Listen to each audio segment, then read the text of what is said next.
So আপনারা একটু আগে অলরেডি দেখলেন ইন্ট্রোডাক্টরি পার্ট, বাংলাদেশ থেকে কি কি প্রোডাক্ট যাচ্ছে, আপনারা ঝুঁকিগুলি জানলেন, এক্সপোর্টের সুবিধাগুলি জানলেন। এখন একটা টিপস দিয়ে আগে শুরু করবেন। এই টিপসটা হচ্ছে আপনারা নোট রাখতে পারেন, এই টিপসটা হচ্ছে আপনারা ফলো করবেন। এই টিপসটা হচ্ছে আমার কাজের এক্সপিরিয়েন্স থেকে আমি দেখেছি।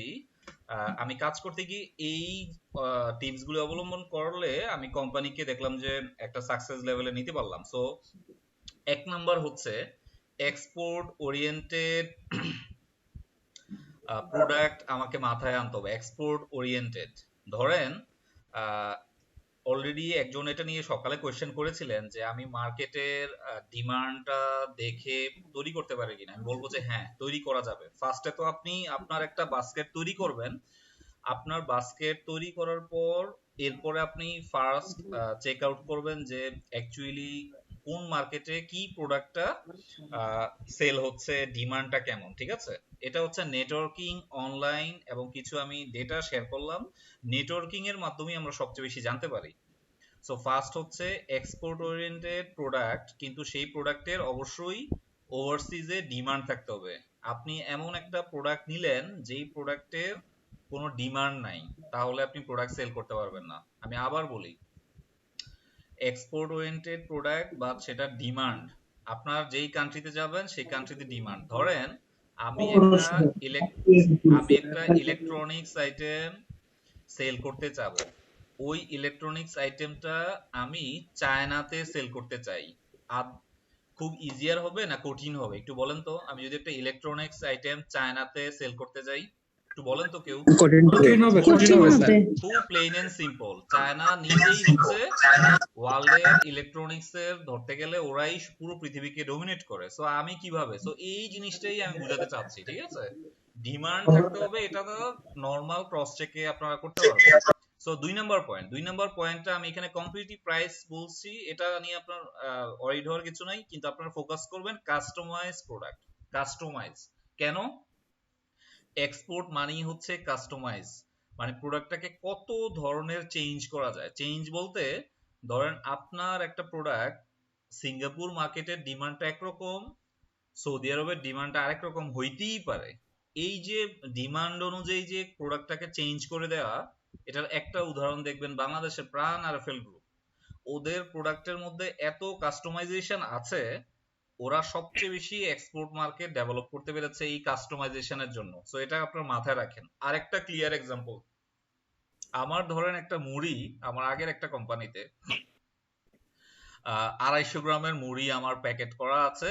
সো আমি যখন আমি মার্কেটিং করছি তখন আমি দেখলাম যে আমার ওমানে ও বলছে যে ভাই আমার 250 গ্রাম চলবে না, আপনি আমাকে 400 গ্রাম দেন। সো আমি তো নেগোশিয়েট করতে নিলাম যে ভাই আপনি 250 গ্রামই নেন, মানে ফোর্স করতেছি ওকে। সে বললো যে না ভাই আমি 400 গ্রাম।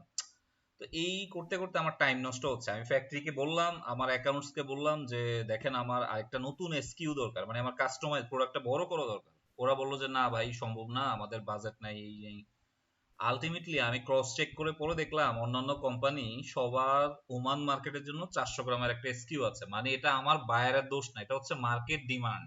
ওরা 400 গ্রামটাকে, এটা জাস্ট একটা এক্সাম্পল। সো আমি যদি কাস্টমাইজ করতে পারতাম আমি প্রোডাক্টটা সেল করতে পারতাম। আরেকটা এক্সাম্পল দিই কাস্টমাইজেশন। আমার একটা ছোট বিস্কিট আছে, এটা হচ্ছে 90 গ্রাম।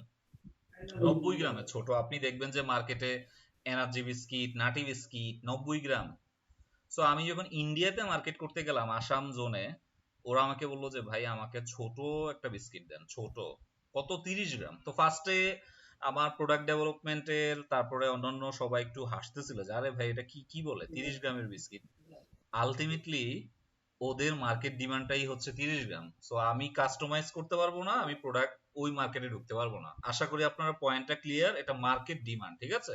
এবং এক্সপোর্ট এটা বেশি দরকার হয়, মানে আপনাকে মার্কেট অনুযায়ী যদি আপনি আপনি বাইরের ডিমান্ডটা মিট করতে পারেন, আপনি ডেফিনেটলি প্রোডাক্ট সেল করতে পারবেন। 3 নম্বর পয়েন্টটা হচ্ছে মিনিমাম বাজেট। অনেকে আছে যে এক্সপোর্টে স্যাম্পলিং করতে চায় না। তারপরে ধরেন মার্কেট ভিজিট, বায়ার পাওয়ার, এরপর আমরা শিখবো বায়ার কিভাবে, বায়ার পাইতে গেলে কিছু কিছু মার্কেট ভিজিট করতে হয়। যেমন আমার আশেপাশে যে মার্কেট ভিজিট, এখানে কিন্তু আহামরি খরচ হচ্ছে না, এখানে একদম নমিনাল ফিতে আমরা ভিজিট করতে পারি। সো এই জায়গায় ভিজিট করার জন্য আমার একটা বাজেট রাখতে হবে মিনিমাম, যেটা আমার ধরেন লোকাল একটা ব্যবসা দরকার হচ্ছে না। এই বাজারটা যদি আমি এনশিওর না করতে পারি, আমার মার্কেট কিন্তু ডেভেলপ হবে না। সো এটা হচ্ছে কোনো কোম্পানি অথবা আপনারা কেউ করতে পারবেন, কেউ করতে পারবেন না। যারা করতে পারবেন এই বাজারটা, যেমন ধরেন এখান থেকে আসানসোলে যাওয়া মার্কেট ভিজিট করা কিন্তু আহামরি খরচ না, কক্সবাজার যাওয়ার থেকেও খরচ কম। ঠিক আছে, আপনার একটু সাউন্ড বন্ধ করে রাখেন, সাউন্ড বন্ধ করে রাখেন। আচ্ছা, বাজেট কম, সো চাইলে আপনি মার্কেট ভিজিট করে একটা মিনিট ভাইয়া, একটু সাউন্ড কি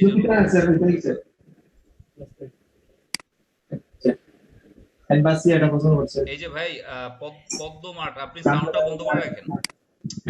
স্যার আপনি নিজে থেকে সবাই মিট করে দেন, হ্যাঁ সবচেয়ে ভালো হবে। মিউট করে দিচ্ছি। ওকে ঠিক আছে, আমি মিউট করে দিলাম সবাইকে। আচ্ছা, তো 3 নাম্বার পয়েন্টটা আমি শেয়ার করলাম যে মিনিমাম বাজেটটা আমি আপনাদের এক্সপোর্ট একটা এক্সট্রা খরচ যাচ্ছে হচ্ছে প্রোডাক্ট স্যাম্পলিং করতে হয়। প্রোডাক্ট স্যাম্পলিং এর অনেক ধরনের ওয়ে আছে, যেমন ধরেন আমরা ছোটখাটো যে কোনো কুরিয়ার ইউজ করতে পারি এবং করা যায়, এটাতে খরচ কম। আবার চাইলে আপনি ডিএইচএল টাইপের বড় রেপুটেড যারা, ওদের অনেক বেশি খরচ। তো আমরা যারা কোম্পানি, আমরাও কিন্তু এই ছোটদেরকে ইউজ করি। সো ডেফিনেটলি আপনারাও চাবেন যে ছোট ছোট কুরিয়ার, এগুলি আমি সবাই আপনাদেরকে ইনফরমেশন দিয়ে দিব কিভাবে এই ছোট কুরিয়ার দিয়ে করা যায় কম বাজেটের মধ্যে। এই গেল 3টা পয়েন্ট। একটা বললাম যে export oriented market demandable product আপনার বাস্কেটে রাখতে হবে। 2 নম্বর হচ্ছে এটাকে কাস্টমাইজ করতে হবে। 3 নম্বর হচ্ছে মিনিমাম বাজেটটা আপনার মাথায় রাখতে হবে। এই হচ্ছে বেসিক, এক্সপোর্টে সাকসেস হওয়ার বেসিক। 4 নাম্বার পয়েন্টটা, এই যে আপনারা আজকে সেশনে আসছেন এক্সপোর্টের স্কিল শেখার জন্য, এটাই হচ্ছে ওয়ান অফ দা মানে ইম্পর্টেন্ট, যে অনেক স্কিল না হওয়ার কারণে অথবা রাইট ইনফরমেশনটা রাইট টাইমে নাও পাওয়ার কারণে অনেক সময় এই ড্যামারেজ দিতে হচ্ছে, পোর্টে সমস্যা হচ্ছে, বিদেশে সমস্যা হচ্ছে, শুধু স্কিল আর ইনফরমেশনের জন্য। সো এটাও মাথায় রাখতে হবে। আমরা কন্টিনিউ শিখতেছি, মানে আমি কন্টিনিউ পড়ি, কন্টিনিউ শিখতেছি। সো এটা আপনাদেরকেও করতে হবে, আপনারা ব্যবসায়ী, ডেফিনেটলি আপনারা এই জিনিসটা মাথায় রাখেন। আর লাস্ট পয়েন্ট, এটা হচ্ছে স্ট্রং কমিটমেন্ট আর হচ্ছে মিনিমাম টাইম। আপনি কখনোই একটা টাইম যদি আপনি ইনভেস্ট না করেন, আপনি একটা ব্যবসা সাকসেসফুল করতে পারবেন, এটা লোকাল ইন্টারন্যাশনাল। সো এই 5টা পয়েন্ট আশা করি আপনারা বুঝতে পেরেছেন। আমি একটু সামনে আগাচ্ছি, ঠিক আছে, সামনে আগাচ্ছি। এটা এই জিনিসটা মাথায় রাখেন, এই পয়েন্টটা মাথায় রেখে এরপরে বিজনেসের প্ল্যান করবেন। যে আমার এই জিনিসগুলি, মানে আমি দেখলাম যে কোনো কোম্পানি আমাকে বাজেট দিচ্ছে না মার্কেট ভিজিট করার জন্য, কোনো কোম্পানি আমাকে স্যাম্পলিং করার, সো আলটিমেটলি ওই কোম্পানিটা এক্সপোর্ট ডেভেলপ করতে পারেনি, আমি অথবা আমার মতো যারা প্রফেশনাল। ঠিক আছে, এরকম আমি দেখলাম। আবার দেখলাম যে কাস্টমাইজ প্রোডাক্টের ঘটনাটা আমি বললাম। আবার কোনো কোনো কোম্পানি আমি দেখলাম 3 মাসে সে $3 লাখ ব্যবসা যাচ্ছে, সে পাচ্ছে না। সে তখন দেখলাম যে আমাদের পরিচিত একজন প্রফেশনালকে টার্মিনেট করে দিচ্ছে। আলটিমেটলি সে কোনোদিন এক্সপোর্ট ব্যবসা করতেও পারবে না, এটা একদম গ্যারান্টি। মানে একটা মিনিমাম টাইম এবং কমিটেড থাকতে হবে যে আমি করব। সো আমাদের এরপরের সেশনটা হচ্ছে মার্কেট রিসার্চ। আমি বললাম যে মার্কেট রিসার্চের আজকের সবচেয়ে ভাইটাল পার্ট হচ্ছে মার্কেট রিসার্চ আর হচ্ছে মার্কেট ডেভেলপমেন্ট। সো আপনারা সবাই একটু মনোযোগ দেন। এখানে আমার অবজেক্টিভটা হচ্ছে, আমি একটু আগে বললাম যে ওয়ার্ল্ডে নিয়ার অ্যাবাউট 200 কান্ট্রি। সো আমি কোন কান্ট্রিতে আমার প্রোডাক্ট সেল করব, এই ট্যাকটিক্সটা এত বেশি ইম্পর্টেন্ট। না জানার কারণে ওই যে চায়নার এক্সাম্পলটা দিলাম না, ধরেন আপনি চায়নাতে গিয়ে ইলেকট্রনিক্স আইটেম সেল করতে যাচ্ছেন, সো আপনার জন্য তো ব্যবসা, আপনি ধরেন এগ্রো প্রোডাক্ট ইন্ডিয়াতে যাচ্ছেন, জীবনও পারবেন না, ওরা নিজেরাই হচ্ছে ওয়ার্ল্ডের এগ্রোতে অনেক ডেভেলপড। সো এই জিনিসটা আমরা বের করব কয়েকটা প্যারামিটার দিয়ে। আপনারা চাইলে খাতা কলম নিতে পারেন, এটা আপনাদের জন্য হেল্পফুল হবে, লস হবে না। নাম্বার ওয়ান, এটা জাস্ট আমি অ্যানালাইসিস করে বের করা যে আমরা কাজের ক্ষেত্রে এই জিনিসগুলি ফাইন্ড আউট করি। নাম্বার ওয়ান হচ্ছে কোথায় আমার প্রোডাক্টের ডিমান্ড আছে, কোথায় সাপ্লাইটা উইক, এটা ফাইন্ড আউট করব। একটু আগে যেটা বললাম কৌশলের মধ্যে ওইটাই আবার আসছে। সো আমি চায়নার উদাহরণটা দিলাম। এবার আমি বলি যে ইলেকট্রনিক্স আইটেম যদি আমি নেপাল অথবা ভুটানের কথা চিন্তা করি, আপনি দেখবেন যে ওদের ইন্ডাস্ট্রি নেই। তাহলে কি, ইন্ডাস্ট্রি নাই মানে হচ্ছে ওদের সাপ্লাইটা উইক। সো আমার কিন্তু একটা অপরচুনিটি, এটা কিন্তু আমি অ্যানালাইসিস ছাড়াই বের করে ফেললাম। আর আমরা এই অ্যানালাইসিস গুলি এই যে কিছু লিঙ্ক দিয়েছি সকালবেলা যে ওয়ার্ল্ডের টপ এক্সপোর্টার কারা, টপ ইম্পোর্টার কারা, এইগুলি দিয়ে আমরা বের করি, ঠিক আছে, যে ওয়ার্ল্ডের টপ ধরেন ইলেকট্রনিক্স ইম্পোর্টার কারা। সো এটা দিয়ে দেখবেন যে একটা লিস্ট চলে আসবে, ওই কান্ট্রিগুলিকে আমি নক দেওয়া শুরু করব।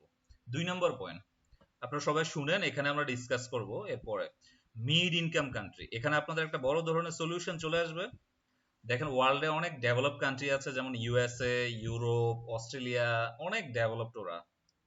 সো আমি বললাম যে ডেভেলপ কান্ট্রিটাকে একটু পরে আপনি মুভ করেন। কেন? ডেভেলপ কান্ট্রিতে আপনার অনেক সার্টিফিকেশন ব্যারিয়ার থাকে, অনেক কমপ্লায়েন্স ইস্যু থাকে। আমরা কেন একটু মিড লেভেলের কান্ট্রিতে যাই না? তাহলে আমাদের জন্য সুবিধা হয়। আমরা যখন স্কয়ার ফার্মাসিউটিক্যালসে এক্সপোর্টে কাজ করতাম, আমার খেয়াল আছে আমরা এমন কিছু কান্ট্রি খুঁজে বের করতাম যেখানে রেগুলেশন নাই বলতে গেলেই চলে। সো ওই কান্ট্রিগুলিতে আমরা খুব তাড়াতাড়ি এক্সপোর্ট করতে পারতাম। আর যেগুলি হাইলি রেগুলেটেড, ওইসব কান্ট্রিতে আমাদের অনেক সময় লাগতো এক্সপোর্ট করতে। সো আপনি যারা, আপনারা যেহেতু নতুন, আপনারা চেষ্টা করেন এই মিড ডেভেলপ, মিড ইনকাম কান্ট্রিটা চুজ করার জন্য। সো এটা হলো 2 নম্বর পয়েন্ট, এগুলি নিয়ে আমরা কোয়েশ্চেন অ্যান্সারে যাব, একটু ওয়েট করেন। 3 নম্বর পয়েন্টটা বললাম লার্জ পপুলেশন কান্ট্রি, যেখানে সালাম অনেক, আলাইকুম। জি ওই যে ওই আগে যে স্ক্রিনটা শেয়ার করছেন ওটাই আছে, এরপরে আর কোনো স্ক্রিন দেখা যায় না। আপনি কি কোনো স্ক্রিন চেঞ্জ করছেন কিনা হ্যাঁ হ্যাঁ এই হ্যাঁ জন্য? হ্যাঁ হ্যাঁ চেঞ্জ করলাম, থ্যাংক ইউ। আপনি শেয়ার করার কারণে, এটা ওই ইন্টারনেটের কারণে হচ্ছে আর কি, এরকম ইন্টারনেটের কারণে। ও, ওটা একটু আমরা কেউ দেখতে পাচ্ছি না ওই। আচ্ছা হ্যাঁ, এবার ইয়েস ইয়েস, এবার দেখা গেছে। আচ্ছা জি আচ্ছা, এটা আমি বললাম যে কিভাবে আমরা শুরু করবেন, আমি আবার একটু বলে দিচ্ছি তাহলে আপনাদের জন্য সুবিধা হবে। এটা হচ্ছে ইন্টারন্যাশনাল মার্কেট রিসার্চ, যেটা আমরা এতক্ষণ শেয়ার করলাম, যে এই প্যারামিটার গুলি আমি অ্যানালাইসিস করে ফাইন্ড আউট করব আমি ওয়ার্ল্ডের কোন কান্ট্রি দিয়ে শুরু করব। এবং আমি, আমার বিশ্বাস যে আপনারা আজকেই এটা বুঝে যাবেন, বুঝে এখান থেকে যাবেন, তাহলে আপনাদের এক্সপোর্টের প্রতি কনফিডেন্স গ্রো করবে। মানে এই প্যারামিটারটা আমরা কোম্পানির ক্ষেত্রে ইউজ করি, আপনি আপনার ক্ষেত্রে ইউজ করবেন। এটা কোনো বইয়ের ইয়ে না, এটা কাজের ক্ষেত্রে, এটা চেঞ্জও হইতে পারে, ঠিক আছে, এটা চেঞ্জও হইতে পারে, বাট এই ফর্মুলাতে আমরা কাজ করি।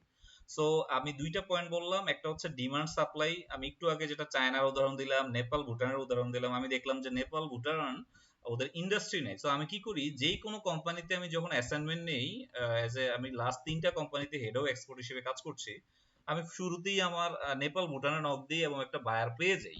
আমার অবশ্য আগের থেকেই নেটওয়ার্ক আছে, সো আপনাদেরকেও নেটওয়ার্কিং এর মধ্যে নিয়ে আসবো।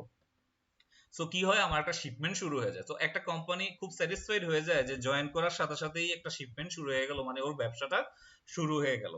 আগে তো ধরেন আমি কাজ করছি বড় বড় কোম্পানিতে, এখন আমি নতুন অ্যাসাইনমেন্ট নিচ্ছি ছোট ছোট কোম্পানিতে, যেন ওদেরকে ওই কনফিডেন্সটা আর আমার লার্নিংটা আরো বেশি হয়। বড় কোম্পানিতে অনেক কিছু সেট করা থাকে, ছোট কোম্পানিতে তো অনেক কিছু সেট করা থাকে না, ওইখানে আরো বেশি এফোর্ট দিতে হয়। 2 নম্বর পয়েন্ট আমি বললাম যে মিড ইনকাম কান্ট্রি, রিজনটা আবার বলি, যে সার্টিফিকেশনের কারণে আমরা সার্টিফিকেটটাকে একটু অ্যাভয়েড করি। যেই কান্ট্রিতে রেগুলেশন কম আমরা ওইগুলিতে, সো ওইগুলি কমই হচ্ছে একটু মিড লেভেলের কান্ট্রিতে। আমি উদাহরণটা দিচ্ছি এখন, মিড লেভেলের কান্ট্রি কোনগুলি। লার্জ পপুলেশন, আপনি জানেন যে যেখানে পপুলেশন বেশি আপনার মার্কেটস ওইখানে বেশি হবে, যেখানে পপুলেশন বেশি আপনার প্রোডাক্ট সেল হবে। ইভেন বাংলাদেশেও কিন্তু একটা মানে হাইলি ডেনসিটি, বাংলাদেশের একটা কান্ট্রি দেখেন, আমি আশ্চর্য হই মাঝে মাঝে, চাইনিজ 4-5টা mobile company at a time market করছে।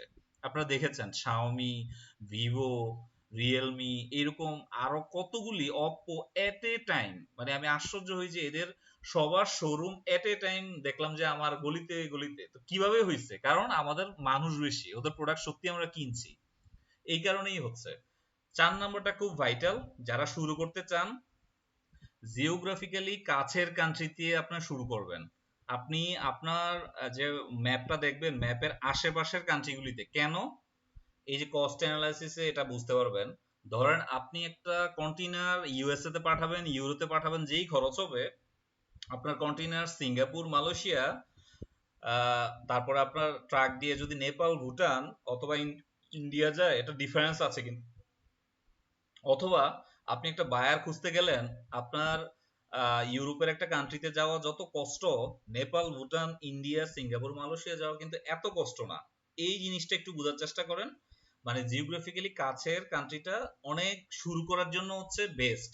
এটা হচ্ছে একটা জেনারেল পার্সপেক্টিভ, বাট এটা যে আপনার করতে হবে তা না। আপনার ধরেন একটা বায়ার আছে সুইডেনে, ডেফিনেটলি আপনি সুইডেনে শুরু করবেন, ওইটা different perspective, but in general হচ্ছে এটা বেটার। লাস্ট একটা পয়েন্ট হচ্ছে choose the right overseas partner. এটার মানে হচ্ছে আমি যে এতগুলি প্যারামিটার নিয়ে অ্যানালাইসিস করতেছি, এগুলি আরো অনেক প্যারামিটার আছে, বাট আমি সংক্ষেপে আপনাদেরকে শেয়ার করছি।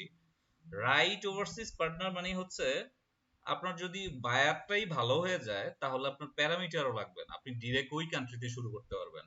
এর মানে হচ্ছে আমার কাজিন আছে সিঙ্গাপুরে, এই যে এখানে যেমন মিজান ভাই উনি হচ্ছে সিঙ্গাপুরের বায়ার, সো আপনারা কিন্তু মিজান ভাইকেই অফার করতে পারেন যে ভাই আমাকে একটা বায়ার খুঁজে দেন, অথবা উনিই হয়তো বা আপনাদের বায়ার। আপনারা হয়তো অনেকে ভয় পান যে বায়ার মানে যে কে না কে, বায়ার মানে আমাদের মতোই একটা মানুষ, ঠিক আছে, জাস্ট ওরও ওই দেশে ওই লাইসেন্স গুলি আছে, ও টিটি পাঠাবে আপনি প্রোডাক্ট পাঠাবেন, ও এলসি পাঠাবে আপনি প্রোডাক্ট পাঠাবেন। সো সবচেয়ে ভাইটাল পার্ট হচ্ছে বায়ার পাওয়া, মানে আপনার পার্টনার বলি, আপনার বিজনেসের আমার সঙ্গী, সে হচ্ছে আমার ওভারসিজ এর পার্টটা দেখবে। সো এই বায়ার যদি আমি পেয়ে যাই তাহলে এতগুলি প্যারামিটার দেখতে হবে না, বাট আমরা যদি বায়ার না পাই সো আগে আমি এই প্যারামিটার গুলি দেখে এই কান্ট্রিগুলি চুজ করব। এবার আমি একটু ওয়ান বাই ওয়ান আপনাদের সাথে কথা বলবো যে মার্কেট রিসার্চ কিভাবে শুরু করবেন কোন কান্ট্রি দিয়ে। এই যে কয়েকটা পয়েন্ট বললাম, কে আছে যে টোটালি কিছুই বুঝতে পারেন নাই, তাহলে আরেকবার বলবো, আর পরে আর যারা কিছু কিছু বুঝতেছেন তাদের সাথে পরে কথা বলবো। কে আছেন যে কিছুই বুঝেন নাই, এমন কে আছেন?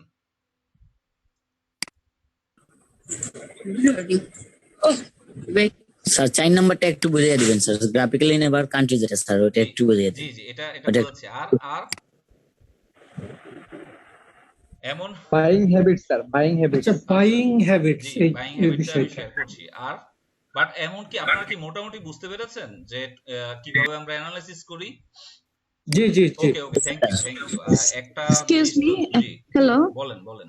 জি স্যার, স্যার আপনি একটা উদাহরণ দিয়েছেন যে চায়নাতে আমরা ইলেকট্রনিক্স জিনিস পাঠানোর ব্যাপারে আমরা চিন্তা করব। হুম হুম তো সেক্ষেত্রে আরেকটা পয়েন্ট বলেছেন, সেটা হচ্ছে যে জিওগ্রাফিক্যালি নিয়ার কান্ট্রি, হুম হুম যেমন আমরা ইন্ডিয়াতে, সেক্ষেত্রে ইন্ডিয়া আমাদের সবচেয়ে কাছে। হুম হুম তো আমরা যদি ইন্ডিয়াতে কোনো কিছু পাঠাতে চাই, অথচ আমরা ধরেন কোনো ফুড প্রোডাক্ট পাঠাতে চাইলাম, হুম ওখানে তো বিষয়টা অ্যাভেলেবল, হুম হুম হুম। তাহলে সেক্ষেত্রে এই প্যারামিটারটা কি আমাদের জন্য ওই সুইটেবল হবে?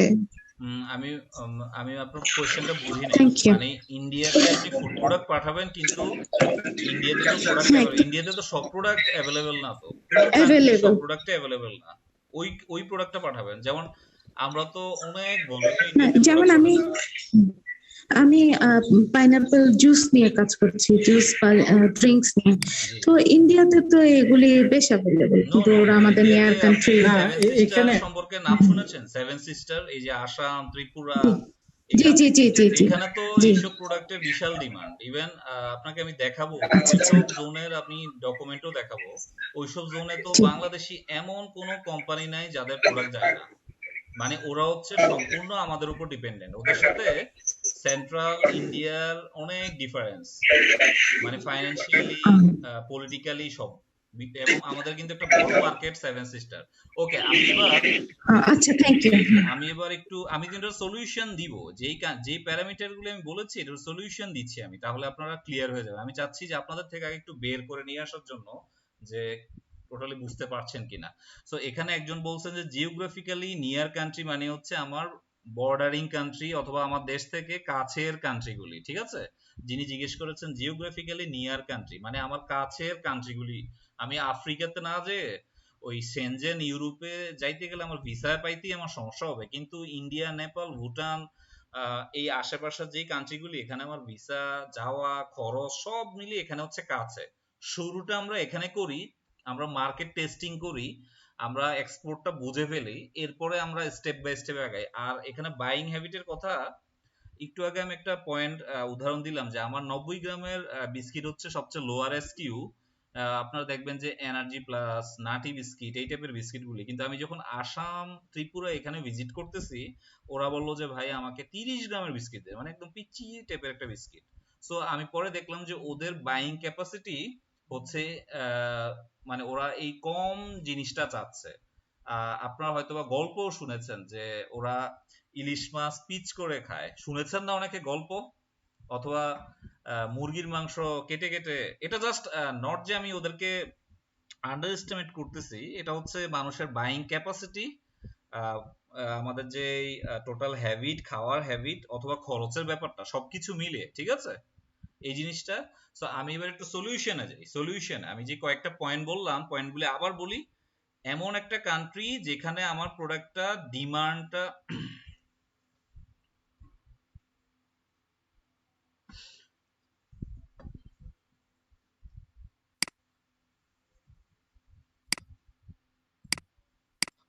একটু ইন্টারনেটে ডিস্টার্ব করেছিল।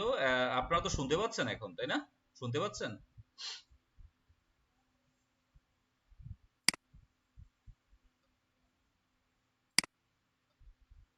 এখন কি শুনতে পাচ্ছেন কেউ?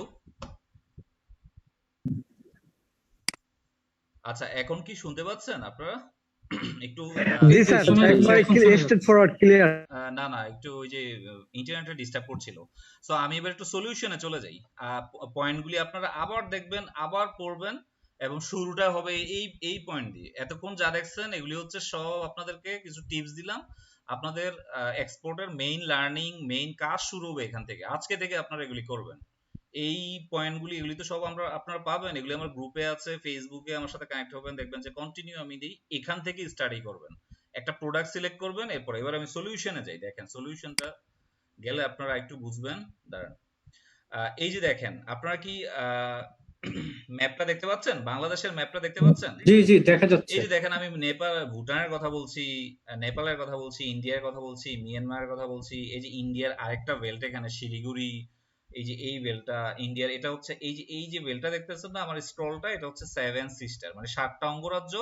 দেখেন মেইন ইন্ডিয়ার সাথে ওদের মাঝখানে বিশাল গ্যাপ, মাঝখানে বাংলাদেশ, নেপাল, ভুটান ঢুকে গেছে। সো এখানে বাংলাদেশের যে কোনো প্রোডাক্টের বিশাল বিজনেস, এখানে যে কোনো প্রোডাক্টের, ইভেন বড়রা প্রাণ টাইপের কোম্পানিতে এখানে ফ্যাক্টরি খুলে বসছে, আপনারা অনেকে জানেন হয়তো বা।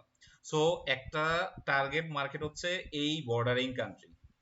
আমি আবারও বলছি, এটা কিন্তু বাই বুক কোনো ল না যে আমাকে এই কান্ট্রিতে যেতে হবে, বাট শুরুটা আপনি করতে পারেন, আমি করি, ঠিক আছে। স্যার সেকেন্ড হচ্ছে, সেভেন সিস্টারে বিজনেস করার ক্ষেত্রে চায়নার সাথে কম্পিট করতে হবে কি? ইন্ডিয়ার সাথে যে চায়নার বিশাল গ্যাঞ্জাম, সেটা কি জানেন?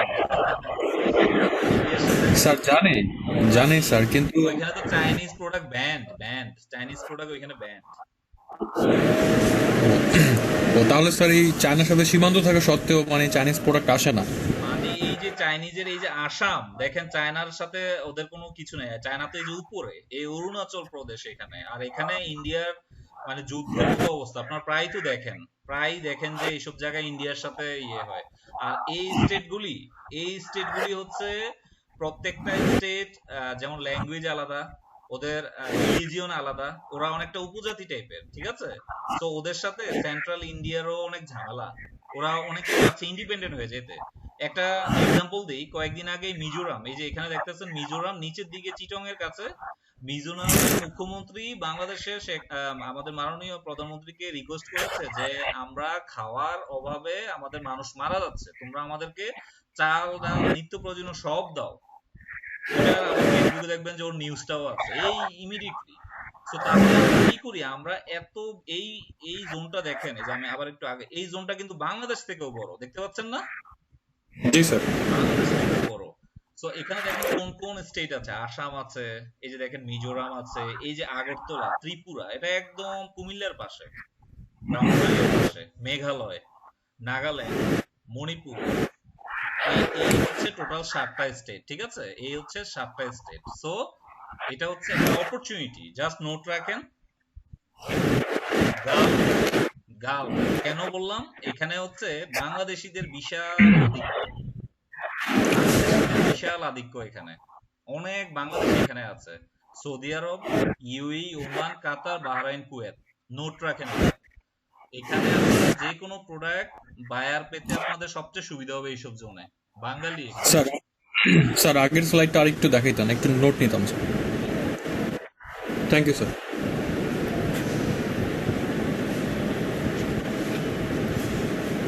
মুন্নান ভাই, স্লাইড গুলো কি শেয়ার করবেন না? জি শেয়ার করব।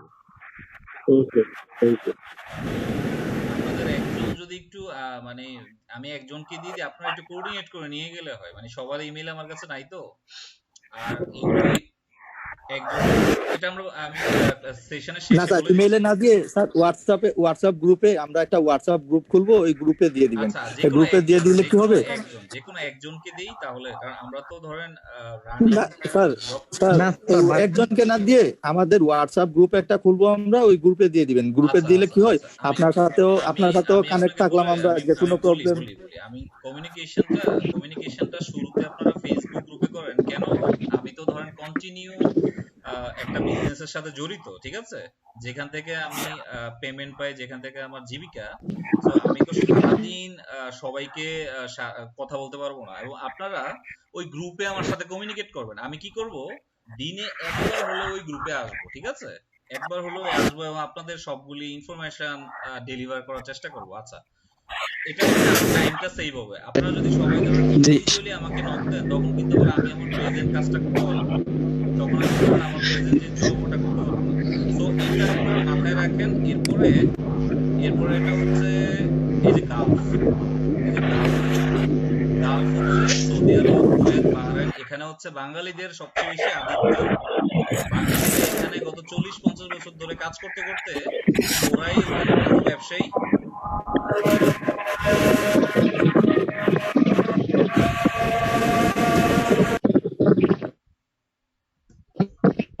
সাউন্ডটা ডিস্টার্ব করছে, একটা মিনিট। স্যার একটু ওয়েট করলে ভালো হয় না স্যার, আজানটা জি দিচ্ছে। অবশ্যই অবশ্যই।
শুরু করা যেতে পারে মনে হয়।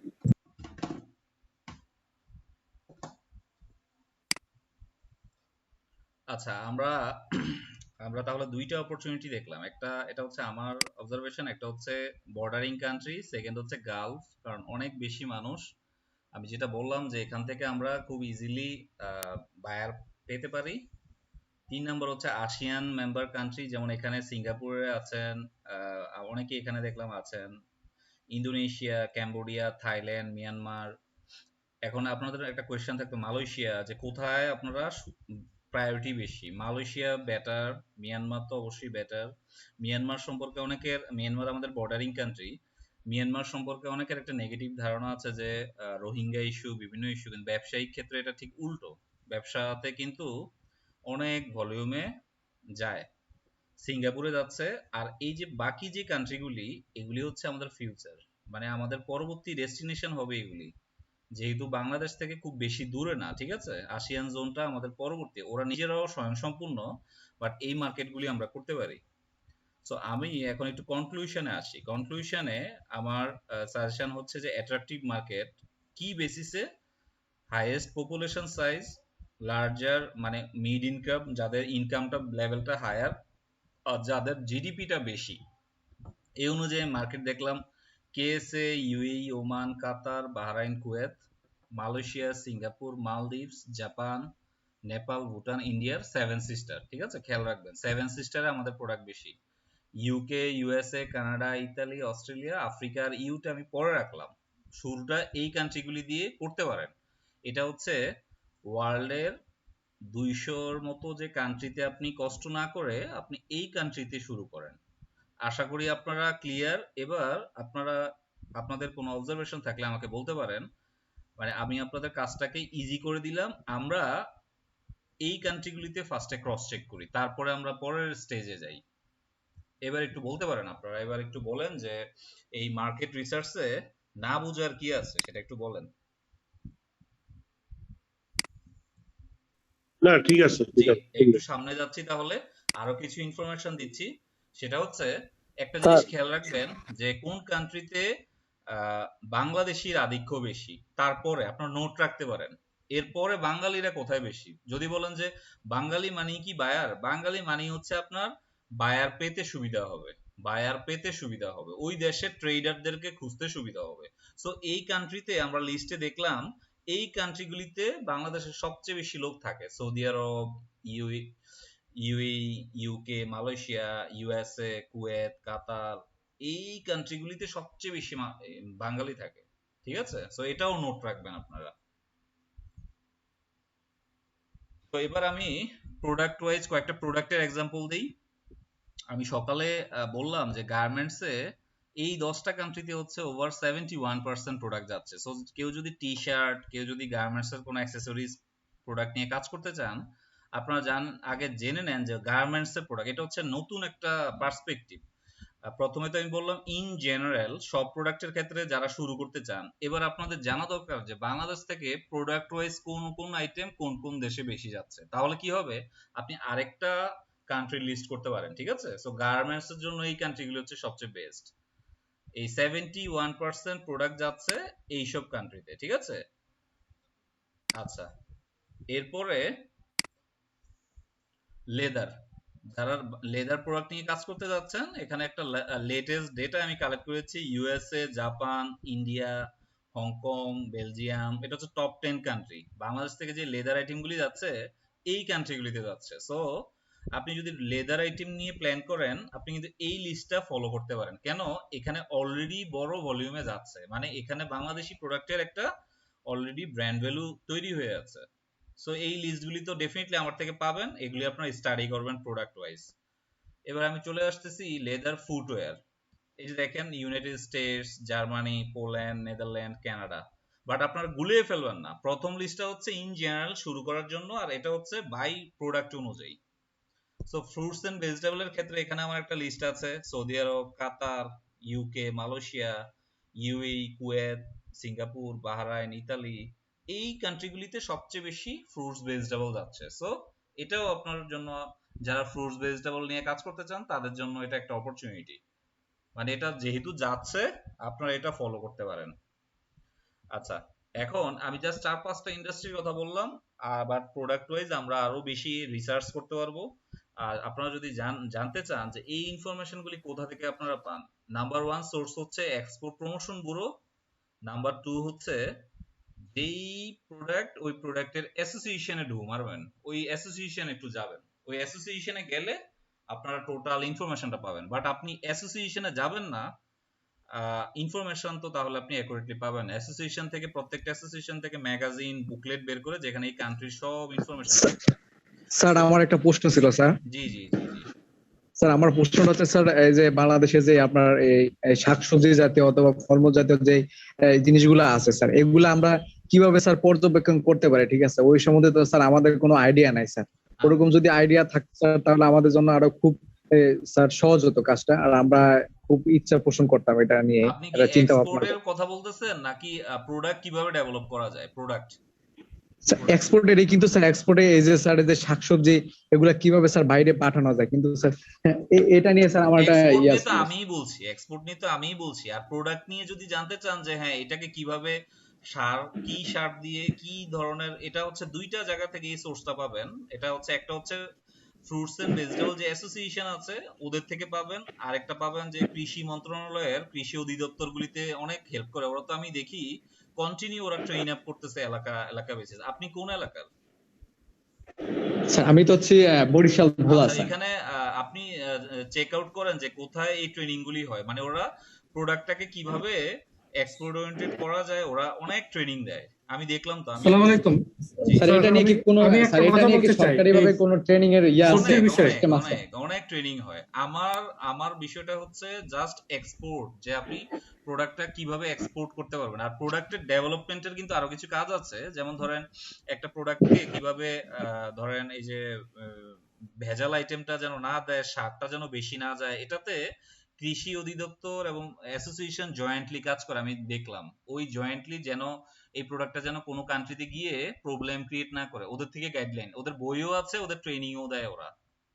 ঠিক আছে? জি স্যার ধন্যবাদ তো স্যার। আপনি জি স্যার আমি এটাই জানতে চাচ্ছিলাম। জি জি জি অ্যাসোসিয়েশনে আজকেই ফেসবুকও গ্রুপ আছে অ্যাসোসিয়েশনের, ফেসবুক গ্রুপে আজকেই জয়েন করেন ফ্রুটস এন্ড ভেজিটেবল, দেন দেখবেন যে ওদের শিডিউলগুলি পাবেন। জি স্যার, এখানে একটা বিষয় শেয়ার করতে চাই, সেটা হচ্ছে যে যে এই যে সবজি বা ফলমূলের ক্ষেত্রে মানে আমরা যেগুলো খাই এগুলো আসলে বাইরে এক্সপোর্ট হয় না। এটা হচ্ছে যে আপনার এই জেলা বা উপজেলা লেভেলের যে কৃষি কর্মকর্তা তাদেরকে নোটিশ করে কন্ট্রাক্ট ফার্মিং এ আসতে হয়। মানে আমি যে অর্গানিক পদ্ধতিতে চাষাবাদ করছি এরকম করে কন্ট্রাক্ট ফার্মিং এ আসার পরে দেন এইগুলা মূলত যারা এক্সপোর্টার মানে তারা মূলত কৃষকদেরকে বলে যে আপনি কন্ট্রাক্ট ফার্মিং করেন, আপনার প্রোডাক্ট গুলো আমি এই দামে কিনবো। দেন তারা মনে করেন এক্সপোর্টারদেরকে দেয়, এক্সপোর্টাররা তারপর রপ্তানি করে আর কি। তো এগুলোর ইনফরমেশনটা জানার জন্য উপজেলা শিক্ষা কর্মকর্তাদের সাথে যোগাযোগ করলে তারা ইনফরমেশন দিবে আর কি। এতটুকু আমার জানা ছিল। সালাম। আপনার এটার সাথে আরেকটু অ্যাড করি, আপনি যে পয়েন্টটা দিয়েছেন এটা ট্রু। এই পয়েন্টটা হচ্ছে অনলি ফর ইউরোপ মার্কেটের জন্য, এটা হয়তো আপনার জানা নাই। মানে ইউরোপ মার্কেটের জন্য, ইউরোপ মার্কেটে আমাদের ব্যারিয়ার আছে, ইউরোপ মার্কেটের জন্য এভাবে কন্ট্রাক্ট ফার্মিং এর মাধ্যমে এই কাজটা করা হয়। বাট আপনি যেটা বললেন যে যে কোনো ফল, এটা এটা ট্রু না। আপনি যে কোনো প্রোডাক্ট অন্যান্য যে কান্ট্রিগুলি বললাম ওদের ইয়ে ছাড়াই আপনি নিজে এক্সপোর্ট করে দিতে পারবেন, ওটাতে আপনার কোনো ব্যারিয়ার আসবে না, ওটাতে আপনার কোনো ব্যারিয়ার আসবে না। বাট ইউরোপ জোনে যেহেতু আমাদের কিছু ব্যারিয়ার আগেও হয়েছে, ইউরোপ জোনে পাঠানোর জন্য গভর্নমেন্টের সাজেশন হচ্ছে আপনারা কন্ট্রাক্ট ফার্মিং এর যেই কৃষি অফিসার যেভাবে ইউরোপের গাইডলাইন মেনটেন করা উচিত ওইভাবে মেনটেন করে। আশা করি আপনি ক্লিয়ার। মানে আপনি যে কোনো জি জি কাঁচা মরিচ নিয়ে আপনি চাইলে সিঙ্গাপুর, মালয়েশিয়ায় অথবা দুবাই এইসব মার্কেটে এক্সপোর্ট করে দিতে পারবেন। এই সবাইকে বাদ দিয়েই করে দিতে পারবেন। এয়ারপোর্টে ফ্রুটস ভেজিটেবল সব কিন্তু হচ্ছে এয়ারে শিপমেন্ট হয়, জানেন তো? এটা এয়ার শিপমেন্ট হয়, জি এয়ারপোর্টেই জি জি আপনাকে একটা সার্টিফিকেট দিবে, ফাইটোস্যানিটারি সার্টিফিকেট, ওটা এয়ারপোর্টেই দিবে। বাট ইউরোপ জোনের জন্য হচ্ছে ওরা সাজেস্ট করে যে আপনি এই জিনিসটা মেনটেন করে আসেন, কারণ ইউরোপে যখন একটা ব্লক দিয়ে দিবে পুরো কান্ট্রির প্রোডাক্ট তখন নষ্ট হয়ে যাবে, আর যাইতে পারবে না এই কারণে। ঠিক আছে? সো আমি আশা করি মার্কেটের রিসার্চের যে অবজেক্টিভটা আপনারা ক্লিয়ার। এই মার্কেট রিসার্চ আজকে থেকে শিখেন, মার্কেট রিসার্চ আজকে থেকে স্টাডি করেন। ভাববেন না যে আজকেই শেষ, তাহলে আর হবে না। আজকে থেকে মাত্র শুরু। আমি কিছু প্যারামিটার বললাম, আপনারা আরো কিছু প্যারামিটার নিজেরা অ্যাড করবেন যে কিভাবে এই একটা কান্ট্রি, এখনই আমি শেয়ার করব। ধরেন আমি বারবার বললাম যে এই প্যারামিটার ইউজ করে একটা বায়ার আপনি পেতে পারবেন একটা কান্ট্রি, বাট এগুলি ছাড়াও করা যাবে। কিভাবে? ধরেন আমার ভাই থেকে ইউকে তে, তাইলে কি আমার আর এত প্যারামিটার দরকার আছে? বাইরে বলবো যে ভাই তুমি ট্রেড লাইসেন্স করো আর ইম্পোর্টার লাইসেন্স করো, তুমি প্রোডাক্ট নাও, আমি প্রোডাক্ট দিচ্ছি। এটা কি এক্সপোর্ট সম্ভব? আপনাদের কি মনে হয় এভাবে এক্সপোর্ট সম্ভব? জাস্ট যে কোনো একজন বলেন সম্ভব কিনা এভাবে। জি জি সম্ভব তো। হ্যাঁ, এই কনফিডেন্সটাই আপনার দরকার। এখানে যে সিঙ্গাপুরের যে মিজান ভাই আছেন উনি চাইলে তো কালকেই আমার কোম্পানি থেকে প্রোডাক্ট নিতে পারে, কালকেই। কারণ আমরা তো প্রত্যেকটা লাইন ঘাট জানি, প্রোডাক্ট এক্সপোর্টেবল প্রোডাক্ট আছে আমাদের কাছে, কালকেই ওনাকে ওনার যদি লাইসেন্স থাকে এবং উনি নিজে আমি আরেকটা রিকোয়েস্ট করব, সবাই নিজে এক্সপোর্টার হওয়ার চেষ্টা করবেন, ভায়া হয়ে করবেন না। ভায়া হয়ে করলে আপনি আর কোনোদিন ব্যবসা শিখতে পারবেন না, ঠিক আছে? অন্তত আমার সেশনগুলিতে যারা আসে আমি সবাইকে রিকোয়েস্ট করি 2 দিন সময় বেশি লাগুক, 2 মাস সময় বেশি লাগুক, আপনারা নিজেরা শিখেন। আহামরি কোনো জিনিস না। এক্সপোর্ট স্কিলগুলি নিয়ে আমিও কাজ করতেছি, আরো ইজিয়ার কিভাবে করা যায়, যেহেতু আমরা ফুল টাইম জব করি, সো ডিফিকাল্ট টাইম ম্যানেজ করা। তারপরেও আমরা চেষ্টা করতেছি যে ইউটিউবে দেখবেন যে প্রায় 40টার মতো ভিডিও দেয়া আছে, যতটুকু সম্ভব আজকে একটু দেখার চেষ্টা করেন, যেহেতু কালকে আমার লাস্ট সেশন, পরের দিন আবার আমাদের ইম্পোর্টে আরেকজন আসবেন এই সেশনটাতে, ইম্পোর্ট। সো আপনারা কালকে যেন আমরা একটু কোশ্চেন অ্যান্সারে ক্লিয়ার করতে পারি, আর না পারলে অসুবিধা নাই, ফিউচারে আমরা গ্রুপে কানেক্টেড থাকবো। সো এরপরে আমাদের সবচেয়ে ভাইটাল আজকের লাস্ট সেশন, সেটা হচ্ছে মার্কেট ডেভেলপমেন্ট। মার্কেট ডেভেলপমেন্টে আমি একটু আগে বললাম যে মার্কেট ডেভেলপমেন্টের মূল কাজটাই হচ্ছে বায়ার, আর মার্কেট রিসার্চের হচ্ছে কান্ট্রি। আশা করি আপনারা ক্লিয়ার। সো মার্কেট ডেভেলপমেন্টের প্রথম কাজটাই হচ্ছে বায়ার ফাইন্ড আউট করা। বাট বায়ার কি আপনার চেহারা দেখে প্রোডাক্ট কিনবে? আপনার চেহারা দেখে তো প্রোডাক্ট কিনবে না, বায়ার কিনবে আপনার প্রোডাক্টের চেহারা দেখে। তো প্রোডাক্টের চেহারা দেখার জন্য আপনার একটা ক্যাটালগ তৈরি করতে হবে, ক্যাটালগ। সো ক্যাটালগ নিয়ে আমার ডিটেইল ভিডিও আছে, আপনারা দেখেন, আমি ইউটিউব চ্যানেলটা দিয়েছি। ক্যাটালগটা তৈরি করবেন। আপনাদের সুবিধার জন্য আমি একটু বলি, আপনার প্রোডাক্ট যতটুকু না সুন্দর, এর থেকে বেশি সুন্দর হইতে হবে আপনার ক্যাটালগ। এটা কি ট্রাস্ট করেন? আপনারা আমাকে ট্রাস্ট করেন? মানে প্রোডাক্ট ক্যাটালগ সুন্দর হলে আমি একটা বায়ারের সাথে কথা বলি।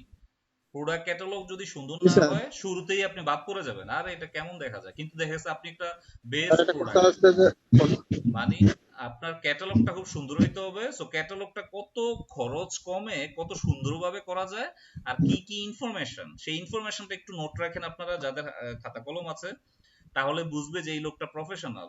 1 নাম্বার হচ্ছে মিনিমাম অর্ডার কোয়ান্টিটি। এক্সপোর্টের শুরুতে এই জিনিসটা দরকার হয়। কেন? একটা বায়ার বলবে যে ভাই তুমি আমাকে 20 কার্টন প্রোডাক্ট পাঠাও, তো 20 কার্টন তো আপনার প্রোডাক্ট এক্সপোর্ট করে আপনার কোনো প্রফিট হবে না, লস হবে উল্টা।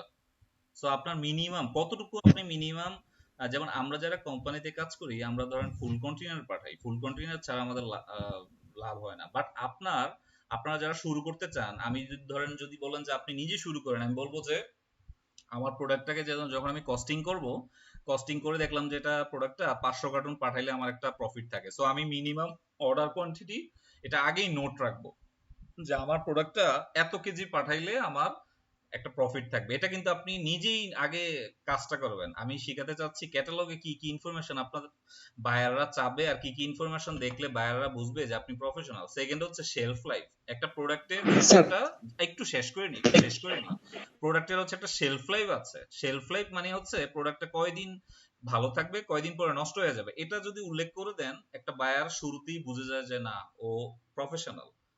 3 নাম্বার পয়েন্টটা হচ্ছে নেট আর ভলিউমেট্রিক ওয়েট, মানে হচ্ছে আপনার টোটাল প্রোডাক্টের ওয়েট থাকবে, টোটাল প্রোডাক্টের কার্টুন সহ ওয়েট থাকবে, এবং এটার কন্টেনারে উঠানোর পরে কতটুকু স্পেস নেবে সেই ওয়েটটাও আপনার, যেটাকে আমরা সিভিএম বলি, কিউবিক মিটার ভলিউম। এটা আমি একটু এক্সেলে দেখা দিলে আপনার জন্য সুবিধা হবে, আমি দেখানোর চেষ্টা করব। এটা হইলে শেলফ লাইফটা ইয়েটা ক্যাটালগটাতে খুব সুন্দর হবে, বায়ার বুঝবে যে হ্যাঁ আমার এত কার্টুনে এত ওয়েট যাবে। সো তাহলে আমি যদি এয়ারে নেই তাহলে এত খরচ যাবে, আবার যদি সিতে নেই এত খরচ যাবে। এই জিনিসটা আমরা চাচ্ছি যে আগেই সে জেনে যাক। 3 নাম্বার লাস্ট পয়েন্ট হচ্ছে প্যাকেজিং মোড। এটা কি 20 পিসে কার্টুন না 10 পিসে কার্টুন? সো এইভাবে যদি আমি একটা ক্যাটালগ তৈরি করি শুরুতে, তাহলে ফার্স্ট কাজ শেষ আমার।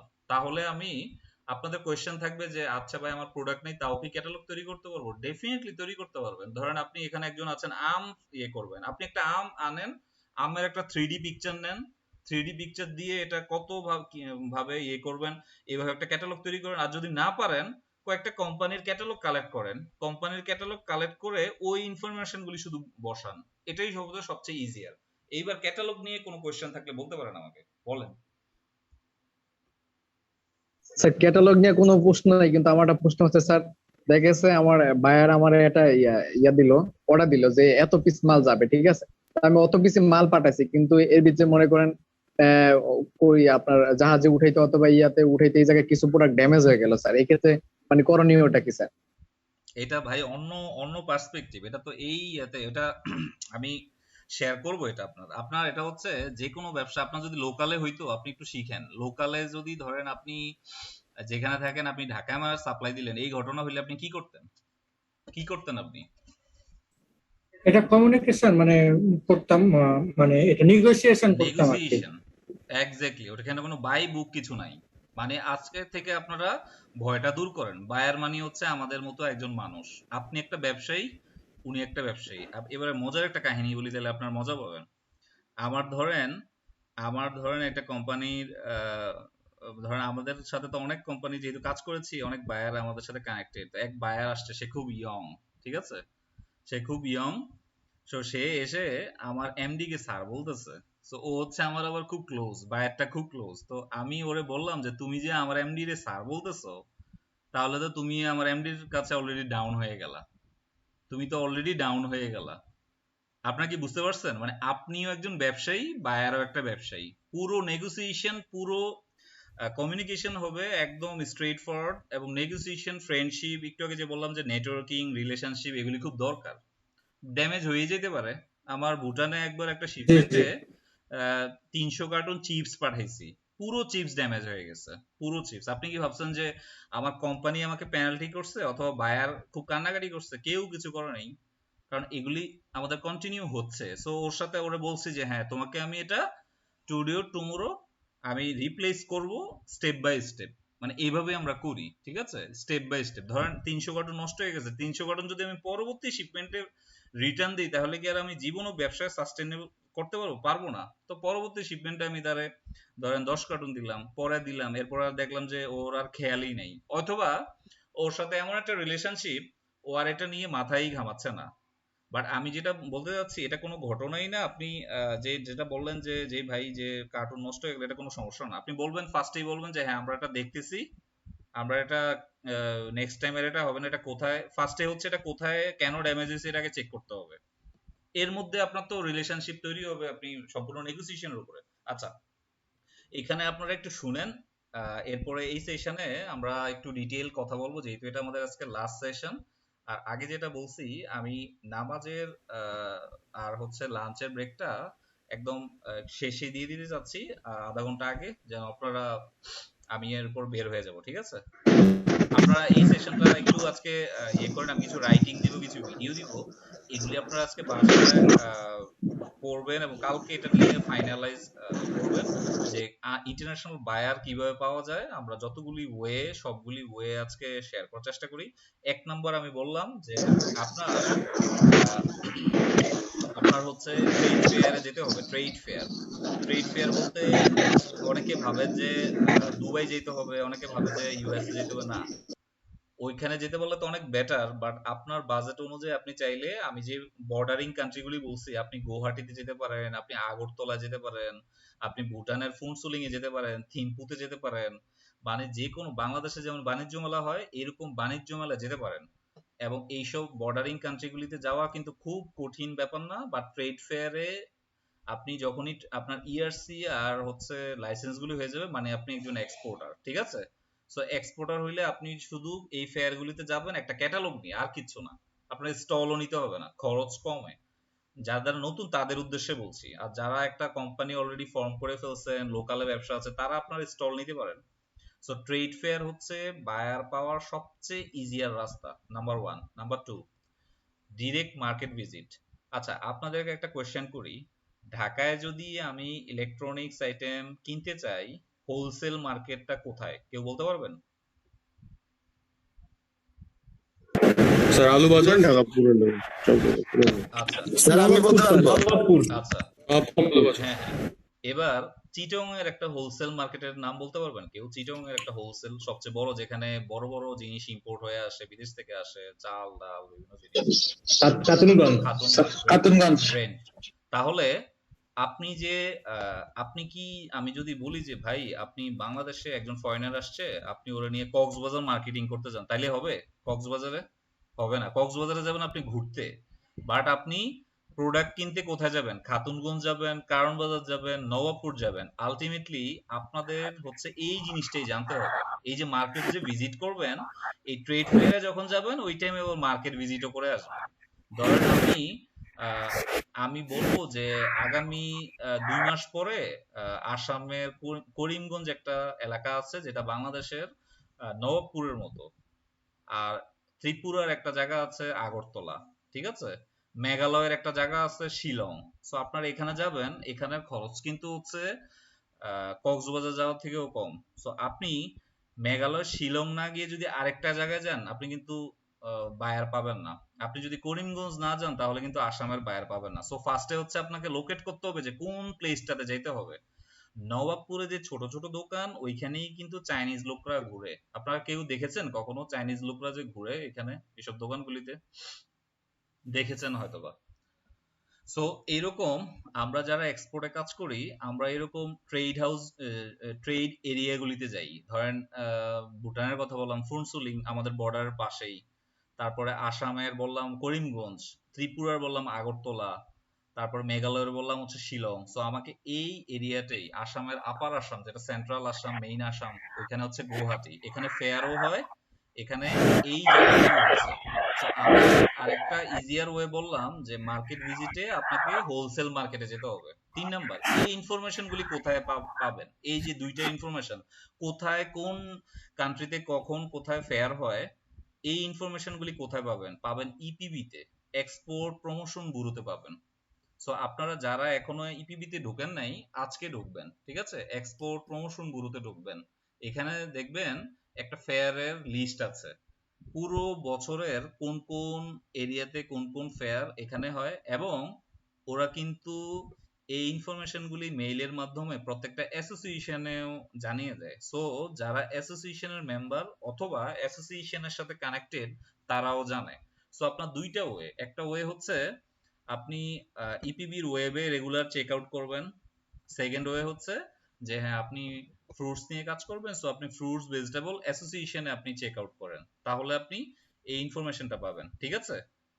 সো এই তিনটা পয়েন্ট কি এমন কেউ আছে যে বুঝতে পারেন না? একটু বলবেন আমাকে 3টা point, market visit, trade fair আর হচ্ছে ইপিবি, এমন কেউ আছেন যে বুঝতে পারেন নাই? বোঝা গেছে, সমস্যা নেই। স্যার ভুটানের জায়গার নামটা ঠিক ভুলে গেছি, আরেকবার বলবেন? ফুনসুলিং বাংলাদেশের ফুল যে চ্যাংরাবান্ধা বর্ডার দিয়ে একদম ফার্স্টেই ভুটানের এন্ট্রি যেটা, এটার নামই ফুনসুলিং। Thank you sir. আচ্ছা আপনারা কি সবাই প্রথম 3টা পয়েন্ট বুঝতে পেরেছেন? প্রথম 3টা পয়েন্ট জি বোঝা স্যার, গেছে। স্যার বুঝতে পারছি আমরা। এখানে একটা বিষয় আপনাদের অসুবিধা হয়, সেটা হচ্ছে সবাই একটা ভয় পায় যে আরে কিভাবে সম্ভব। তো একবার এই ভিজিটটা করলে এই ভয়টা আজীবনের জন্য দূর হয়ে যাবে। মানে আমরা এই বিষয়টা হচ্ছে এরকম যে আমি 10 বছর ধরে কক্সবাজার নিয়ে শুধু পড়লাম, টিভি দেখলাম, আর একবার কক্সবাজারে গেলাম, ফিলিংসটা কিন্তু ডিফারেন্ট, কাজটা কিন্তু ডিফারেন্ট। সো একবার সাহস করে নেপাল, ভুটান, ইন্ডিয়ার 7 সিস্টারে চলে যান, মালয়েশিয়া, সিঙ্গাপুরে চলে যান, আপনার ইন্টারন্যাশনাল ব্যবসার অর্ধেক কাজ আপনার ইজিয়ার হয়ে যাবে, অনেক সাহসী হয়ে যাবেন। আর যাওয়ার আগে অবশ্যই কিছু কমিউনিটির সাথে কমিউনিকেট করে যাবেন, তাহলে ইজিয়ার হবে। 4 নাম্বার পয়েন্টটা একটু মনে রাখেন, এরপর আমরা ডিটেইল শেয়ার করব। বাংলাদেশি হাই কমিশন অ্যাব্রোড, যারা বাংলাদেশের বিভিন্ন হাই কমিশনগুলির অ্যাব্রোডে যারা আছে, ফরেন মিশন ইন বাংলাদেশ, বাংলাদেশে যে অনেকগুলি ফরেন মিশন আছে, এই দুইটা বডিতে যোগাযোগ করতে হবে। এবং যোগাযোগ করার সময় অনেকে বলে যে এরা তো আমাদেরকে ইনফরমেশন দেয় না, এরা তো কোনো কিছু জানায় না, এদের কাছে আসলে আমরা ঠিকভাবে কমিউনিকেট করতে পারি না। সো আমি বারবার বলছি যে নেটওয়ার্কিং কমিউনিকেশন হচ্ছে ইন্টারন্যাশনাল ব্যবসার একদম ফার্স্ট টুল। মানে এটা যার ভালো তারা ইন্টারন্যাশনাল ব্যবসা ভালো করবে। সো আপনি হয়তোবা জানেন না যে কার সাথে কমিউনিকেট করতে হয়, আপনি হয়তোবা ডাইরেক্ট অ্যাম্বাসাডারের মেইলে আপনি মেইল করতেছেন, যেটা উনি হয়তোবা জীবনে দেখেও নাই। আপনাকে করতে হবে কমার্শিয়াল কাউন্সিলর। এখানে দেখা যাচ্ছে ministry of commerce, list of official in the commercial wings, একটু দেখেন আপনারা ক্লোজ করে, দেখা যায় কিনা দেখেন। এই যে দেখেন এখানে লেখা আছে commercial councillor Australia, commercial councillor Belgium. এটা কিন্তু কন্টিনিউ চেঞ্জ হয়, Firoz Uddin commercial councillor, France, Paris, এগুলো কিন্তু চেঞ্জ হয়। ওরা যেহেতু গভর্নমেন্ট অফিসিয়াল, ওরা হচ্ছে ফরেন মিনিস্ট্রির মাধ্যমে অ্যাসাইন করা, ওরা চেঞ্জ হয়। সো এদের এই যে দেখেন ফোন নাম্বার, ইমেইল, তো এদের থেকে আপনি কি চাবেন? এদের সাথে কি আপনি ক্যাজুয়ালি কথা বলতে পারবেন? জীবনও পারবেন না। ওরা তো হাই অফিসিয়াল, আপনাদেরকে অনেক ফর্মাল ওয়েতে কমিউনিকেশন করতে হবে। সো কমিউনিকেশন যদি না জানেন, কমিউনিকেশনের উপর আলাদা একটা প্রয়োজনে আমি ভিডিও বানিয়ে দিব যে কিভাবে আপনারা কমিউনিকেট করতে পারবেন এবং কিভাবে ওদের থেকে ইনফরমেশনটা নেবেন। সো এদের সাথে মেইনলি আমরা কমিউনিকেট করেছি, আগে অনেক করেছি কমিউনিকেশন। সো আমি এদের থেকে জানতাম যে আমার কোম্পানি থেকে অ্যাসাইন করা হলো যে তুমি ভুটান মার্কেটটা একটু ডেভেলপ করে দাও। সো আমি ফার্স্ট কাজটাই হচ্ছে ভুটানের যে কমার্শিয়াল কাউন্সিলর আছে ওনার থেকে আমি বললাম যে স্যার, আমরা এই কোম্পানি, আমরা মার্কেট ডেভেলপ করতে যাচ্ছি, আমার হচ্ছে কিছু আমার প্রোডাক্ট হচ্ছে ইলেকট্রনিক্স, এখানে আপনার কে কে আছে ট্রেডার। সো উনি আমি দেখাবো, ওনার কিন্তু একটা লিস্ট দিয়ে দিল। সো আমি কি করলাম, যাওয়ার আগেই এদের সাথে ফোনে, মেইলে, হোয়াটসঅ্যাপে কমিউনিকেট করে নিলাম, একটু আইডিয়া নিয়ে নিলাম। এর মধ্যে দু একজনের সাথে আমি একটু নেটওয়ার্কিং করে নিলাম যে হ্যাঁ আমি তো আসছি, তুমি আমাকে একটু সময় দিও, যেটা হচ্ছে এমন একটা কান্ট্রি যেখানে বাঙালি কম। সো আমি ওদের সাথে কমিউনিকেট করলাম, একটু রিলেশনশিপ করলাম। এর মধ্যে দু একজন বললো হ্যাঁ তুমি তোমার প্রোডাক্ট ক্যাটালগ দাও, দু একজন বললো যে তুমি স্যাম্পল পাঠাও। আমি বললাম যে হ্যাঁ আচ্ছা পাঠাই, আমার যদি সেই অবস্থা থাকে কুরিয়ার করে পাঠাইলাম, আর না হলে আমি স্যাম্পল ক্যারি করে নিয়ে গেলাম। সো এই লিস্টটা কি আপনারা দেখতে পাচ্ছেন যে ministry of commerce list of commercial wings? জি জি, দেখা যাচ্ছে। এটা কোথায় তবে পাবেন একটা আমি বলে দিই, এটা কোথায় পাবেন। এটা পাবেন এই যে দেখেন, এই যে এই লিঙ্কগুলিতে, এটা হচ্ছে ফরেন মিনিস্ট্রির লিঙ্ক। সো আমি এই লিঙ্কটা পুরোটাই দিয়ে দিচ্ছি, ঠিক আছে? এই পুরো লিঙ্কগুলি দিয়েছি, এটা হচ্ছে ফরেন মিনিস্ট্রির ওয়েবের লিঙ্ক। এগুলি আজকে থেকে স্টাডি করা শুরু করবেন। সো একটা কথা বলে রাখি, এরা সবাই গভর্নমেন্ট অফিসিয়াল, এদের সাথে ক্যাজুয়াল কোনো কমিউনিকেশন এরা জীবনও আপনাকে রিপ্লাই দিবে না।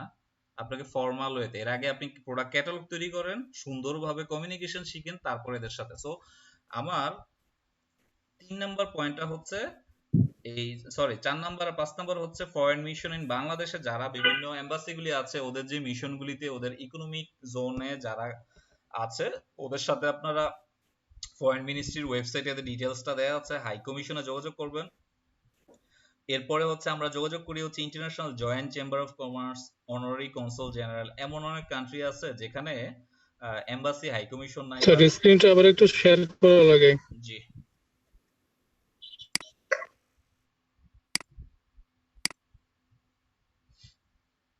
দেখতে পাচ্ছেন?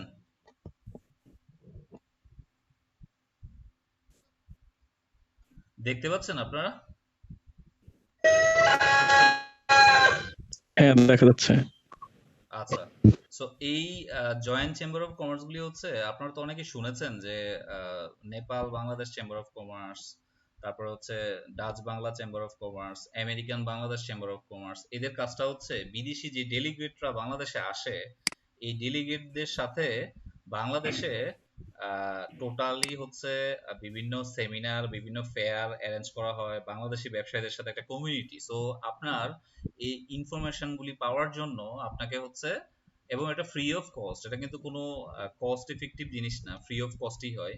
এদের ওয়েবে ঢুকবেন, এদের ওয়েবে ঢুকে এদের সাথে যদি কমিউনিকেশন থাকেন, তাহলে আমরা হচ্ছে এই এরা যখন আসে এদেরকে আমাদের প্রোডাক্টগুলি আমরা ডিসপ্লে করতে পারি, ঠিক আছে? একটা এক্সাম্পল দিই, তাহলে আপনারা হয়তো একটু কনফিডেন্স পাবেন। এই যে দেখেন, এটা হচ্ছে ওয়েস্টিনে, এই যে দেখেন এর নাম হচ্ছে জালেন এসডিএন ভিডিও কোম্পানির নাম। সো ও বাংলাদেশে আসছে, আমরা এনিহাউ জানলাম অ্যাসোসিয়েশনের মাধ্যমে। সো আমি ওয়েস্টিনে আমার প্রোডাক্টগুলি নিয়ে গেলাম, দেখেন ও আবার ওর প্রোডাক্টও আমাকে দেখাচ্ছে। এর মাধ্যমে কি হলো, ওর সাথে একটা নেটওয়ার্কিং হয়ে গেল। সো ও স্টিল আমার সাথে ফেসবুক, লিঙ্কডইনে কানেক্টেড, হোয়াটসঅ্যাপে কানেক্টেড। সো আমার মালয়েশিয়া রিলেটেড কোনো ইনফরমেশন দরকার হলে ওর সাথে আমি কমিউনিকেট করি, ঠিক আছে? ওর সাথে ব্যবসা হোক আর না হোক, বাট একটা কমিউনিকেশন আছে। এই যে ও হচ্ছে ভুটান, ও বাংলাদেশে আসছে আমার একটা ফ্রেন্ডের মাধ্যমে। ও ফ্রেন্ড হচ্ছে, ও ভুটানিজ, ও হচ্ছে ইলেকট্রনিক্সে কাজ করে, বাট আমি হচ্ছে ফুড। সো ও কি করলো, ও ফুড, ওর সাথে আমার সাথে একটা কানেক্টিভিটি তৈরি করে দিল। এইভাবে আমরা হচ্ছে কানেক্টিভিটিটা তৈরি করি।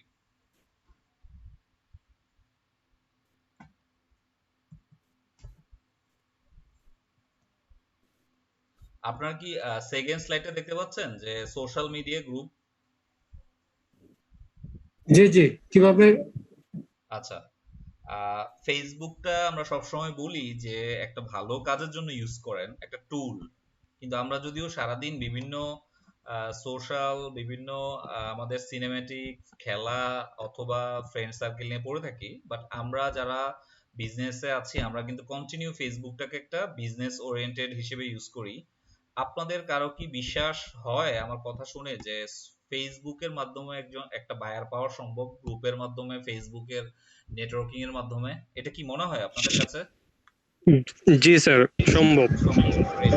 যেহেতু আপনারা অলরেডি ট্রাস্ট করেন, আলটিমেটলি আপনারা এটা পারবেন।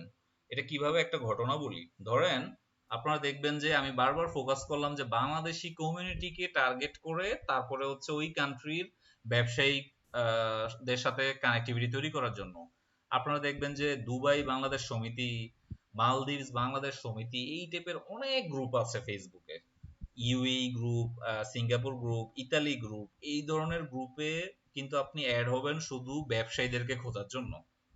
তো আমি ইলেকট্রনিক্স কোম্পানি থেকে একটা ফুড কোম্পানিতে আসলাম। ফার্স্টে কাজ করলাম ফার্মাসিউটিক্যালসে, পরে ইলেকট্রিক ফুড কোম্পানি। এখন আমার যে নেটওয়ার্ক সব হচ্ছে ফার্মাসিউটিক্যালস আর ইলেকট্রনিক্স। আমি কিন্তু ফুড মার্কেটে তখন নতুন। সো আমি কি করলাম, আমার তো নেটওয়ার্কে আমি অলরেডি নক দিচ্ছি যে ফুডের বায়ার খুঁজতেছি আমি, কান্ট্রি স্পেসিফিক, এবং ব্যবসাটা নতুন, মানে আমার মাধ্যমে ওই কোম্পানি ব্যবসা শুরু করতে যাচ্ছে। সো আমি মালদ্বীপসের একটা গ্রুপে আমি লিখলাম যে we are looking for reliable buyer. আমার কয়েকটা প্রোডাক্টের ছবি দিলাম যে আমি খুব রিলায়েবল বায়ার খুঁজতেছি, এই আমার প্রোডাক্ট, প্লিজ কন্ট্যাক্ট দিয়ে আমি আমার ইমেইল আর হচ্ছে হোয়াটসঅ্যাপ নাম্বার দিয়ে দিলাম। আপনারা বিশ্বাস করবেন কিনা, এক সপ্তাহের মাথায় এভাবে আমি কন্টিনিউ লিখতাম একটা সময়। এরপরে আমি কি একজন বাংলাদেশি মালদ্বীপিয়ান, মানে মালদ্বীপসে থাকে সে, বাংলাদেশের লোক, সে অনেকদিন ধরে এখানে ব্যবসা করে, সে আমার ফোন দিয়ে বললো যে আপনার ড্রাই কেক আর টোস্ট প্রাইস কত, কত কি পরিমাণ দিতে পারবেন। আমি তখন আমি আশ্চর্য হলাম যে এবং আলটিমেটলি সেটা বিজনেস ডিলেও হয়েছে। এবং সে কিন্তু, আমরা কি করি, আমরা যেটা কালকে ইয়ে করবো, আমি পিএই পাঠালাম সাথে সাথে, মানে একদিন পরে পাঠালাম। পিএই পাঠানোর পর সে প্রাইসও অ্যাট্রাক্ট করলো, খুব বেশি নেগোশিয়েট করে নেই, এবং সে আমার শুরুতে $1500 পাঠিয়ে দিল। $1500 আমার হচ্ছে ডিমান্ড ছিল যে আপনি আমাকে একটা টোকেন মানে দিতে হবে অ্যাজ এ অর্ডার কনফার্মেশন, কারণ উইদাউট মানি আমি অর্ডারটা কনফার্ম করব না, প্রসেস তো পরে কনফার্মই করবো না। সো আমাকে কনফার্ম করার জন্য সে $1500 দিয়ে দিল। সো সে তো আর আমাকে না, সে আমার কোম্পানিকে ট্রাস্ট করো। এভাবে আপনার পক্ষেও সম্ভব। ফেসবুক গ্রুপে আমি আজকে দেখাবো না, আমি কালকে, আপনারা মনে করবেন আমি কিছু ফেসবুকে কিছু জিনিস দেখাবো যেটাতে আপনারা আরো বেশি ইন্সপায়ার হবেন। আচ্ছা, মানে আপনাদের আজকে থেকে কাজ হচ্ছে ফেসবুকটাকে এবার বিজনেস টুল হিসেবে ইউজ করা, ঠিক আছে? বিজনেস টুল, এই স্ট্যাটাস আর এই সোশ্যাল অ্যাক্টিভিটি নিয়ে না থেকে, বাট এখান থেকেও আপনারা বায়ার পেতে পারেন। আচ্ছা, তারপরের পয়েন্টটা হচ্ছে networking with export professional stakeholder. মানে এক্সপোর্টের সাথে সকালবেলা যেটা দেখালাম কারা কারা জড়িত, ব্যাংক জড়িত, সিএনএফ জড়িত, ফ্রেড ফরওয়ার্ডার জড়িত, এই যে টোটাল বডিটা, এই বডির লোকরা সবাই কিন্তু এক্সপোর্টের ডকুমেন্ট সবার কাছে আছে। এই ডকুমেন্টেশন গুলি চেক করেও কিন্তু আপনি বায়ারের ইনফরমেশনটা পেতে পারেন। আর একটু ক্লিয়ার করি, ধরেন আপনি হুট করে ফুড মার্কেটে আসলেন, ফুড ব্যবসা করতে যাচ্ছেন, এখন আপনি আসামে ব্যবসা করবেন। সো আপনার একটা টিপস হইতে পারে যে আসামের কারা কারা প্রোডাক্ট পাঠাচ্ছে, সো আপনি কারা কোন কোন সিএনএফ কাজ করতেছে, এদের সাথে নেটওয়ার্কিং করেও কিন্তু আপনি ওই এন্ডের বায়ারদের একটা ইনফরমেশন পেতে পারেন। এটা কি আপনার কাছে বিশ্বাসযোগ্য মনে হচ্ছে? জি জি। এভাবে কিন্তু করতে পারবেন। এদের সাথে যারা জড়িত, একটা জিনিস খেয়াল রাখবেন প্রথমেই কিন্তু কেউ আপনাকে একটা ইনফরমেশন প্রথমেই কারো কাছে চাবেন না। একটা ইনফরমেশন কিন্তু কেউ হুট করে আপনার অপরিচিত আপনাকে দিবে না। আপনিও কি দিবেন? আপনিও দিবেন না। আগে অবশ্যই নেটওয়ার্কিং করবেন, একটা রিলেশনশিপ তৈরি করবেন, এরপরে চাবেন। হুট করে আপনি চাবেন যে ভাই আমাকে কালকে একটা বায়ার দেন, কেউ দিবেন আপনাকে? এইভাবে কিন্তু এটা কিন্তু কোনো ওয়ে না। ওয়ে অফ কমিউনিকেশনটা শিখতে হবে। একটা মানুষের সাথে আগে রিলেশনশিপ তৈরি করবেন, প্রয়োজনে ওকে আগে হেল্প করবেন, এরপরে আপনি চাবেন। আচ্ছা, এরপরের ওয়েটা হচ্ছে, এটা জাস্ট হচ্ছে আমি আপনাদেরকে ইজি করে বলতেছি যেন আপনারা টোটালি এই বিষয়টা যে সম্ভব এই জিনিসগুলি জানেন। রেফারেল মার্কেটিং আমি সকালে বললাম যে আমার ইউকে তে আমার ভাই আছে, সো আমি বলি যে দেখো তো তুমি এখানে ফুডের বাংলাদেশ থেকে কারা প্রোডাক্ট নিচ্ছে। সো ও কি করলো, অনেক ঘাটাঘাটি করলো, আমার জন্য কষ্ট করছে, করে একটা লিস্ট দিল আমাকে যে এরা এরা বাংলাদেশ থেকে প্রোডাক্ট আনে। ও এনিহাও বের করলো। সো আমি ওদেরকে নক দিলাম এবং একটা অনেকের সাথে কমিউনিকেট হইলো, অনেকে বললো আমাকে এই প্রোডাক্ট দেন ওই প্রোডাক্ট দেন, হয়তো বা ডিল হইলো না, বাট এভাবে কিন্তু সত্যিই সম্ভব। কোনো রিলেটিভ কোনো ফ্রেন্ডের মাধ্যমে এভাবে এই রেফারেন্স যারা ওভারসিজে আছে, মানে বায়ার কোনো বাই বুক ফর্মুলা না যে আপনি এই ফর্মুলাতে, বাই বুক ফর্মুলা বলতে আমি বুঝাচ্ছি শুধু ট্রেড ফেয়ার, বাকিগুলো আপনি আপনার মতো করেন। তারপর পয়েন্ট, ওয়েবসাইট অথবা ই কমার্স। ই কমার্স হচ্ছে আমার ফিউচার। আমার আলিবাবা, ইবে, অ্যামাজন, অ্যামাজন তো দেখবেন যে ইন্ডিয়া আছে, আলিবাবা এরা কিন্তু ফিউচারে মার্কেট আরো বেশি ডমিনেট করবে, ট্রেডিশনাল ব্যবসার সাথে সাথে এরাও ডমিনেট করবে। সো আপনারা যারা এক্সপোর্ট ব্যবসা করতে যাচ্ছেন, আপনারাও মাথায় রাখেন যে টুমোরো আমাকে ওই আলিবাবা অথবা অ্যামাজনে একটা অ্যাকাউন্ট করতে হবে। এখানে কেউ আছেন যারা অলরেডি অ্যাকাউন্ট করেছেন আলিবাবা অথবা অ্যামাজনে? আমার আছে ভাই। স্যার একটা প্রশ্ন আছে এখানে। জি জি জি বলেন। স্যার আলিবাবা, ইবে, অ্যামাজন থেকে সাধারণত মানুষ মানে পার পার্সন প্রোডাক্ট কিনে মেজরিটি ক্ষেত্রেই। যেমন কারো একটা মোবাইল প্রয়োজন হয় বা হচ্ছে কারো একটা এক্সেসরিজ প্রয়োজন হয়, সেক্ষেত্রে একটা মানুষ একটা আইটেম বা দুইটা আইটেম অর্ডার করে। তো আমরা যেহেতু বাংলাদেশে বসবাস করি এবং আলিবাবা এটা সাধারণত ইন্টারন্যাশনাল, অ্যামাজন ইন্টারন্যাশনাল, ইবে এটাও ইন্টারন্যাশনাল, সেই ক্ষেত্রে আমরা যখন অর্ডার পাবো ওই সিঙ্গেল প্রোডাক্টগুলো আমরা কিভাবে ডেলিভার করব? সিঙ্গেল না, বাল্ক বাল্ক বাল্কে আকারে আপনাকে বাল্ক আকারে পাবেন। আচ্ছা মাহবুব ভাই আপনার এক্সপেরিয়েন্সটা শেয়ার করেন, তাহলে উনি ক্লিয়ার হয়ে যাবে। আপনি কি করেন?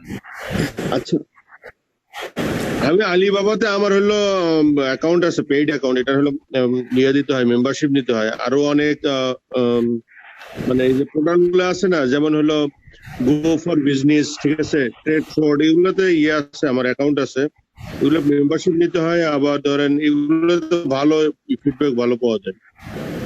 আচ্ছা সাধন আর ভাইকে আলিবাবার এক্সপিরিয়েন্স, আলিবাবাটা এক্সপেন্সিভ। এটা ধরেন আপনার, আমার প্রায় 8 মাসের মতো ধরেন ওয়েট করা লাগছে, তারপরে একটা পাওয়া গেছিল। বাট আপনি তো অনেক ইনকোয়ারি পাচ্ছেন তাই না? অনেক ইনকোয়ারি তো পাচ্ছেন। হ্যাঁ হ্যাঁ, অনেক পাচ্ছে, ভালো এগুলো ভালো, অনেক আমি কেন মানে বলছি এবার আমি প্রতিদিনে। একটু বলি, আমি একটু মাহবুব ভাই অলরেডি এটাতে এক্সপিরিয়েন্স, সাদাত ভাইকে আমি ক্লিয়ার করে দিই।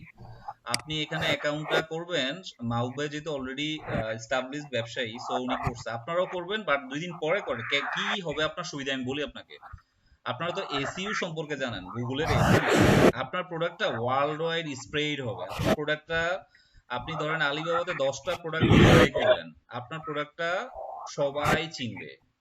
এই যে মনে করেন আলিবাবাতে দিলেন, দেখবেন যে আপনি অনেক ইনকোয়ারি পাবেন। হয়তো বা আপনার প্রোডাক্টটা এখন কেউ কিনছে না, বাট আপনার প্রোডাক্টটা সম্পর্কে, আপনি যে বাংলাদেশি একটা প্রোডাক্ট, আপনি যে একটা এক্সপোর্টার, এটা সবাই জানবে।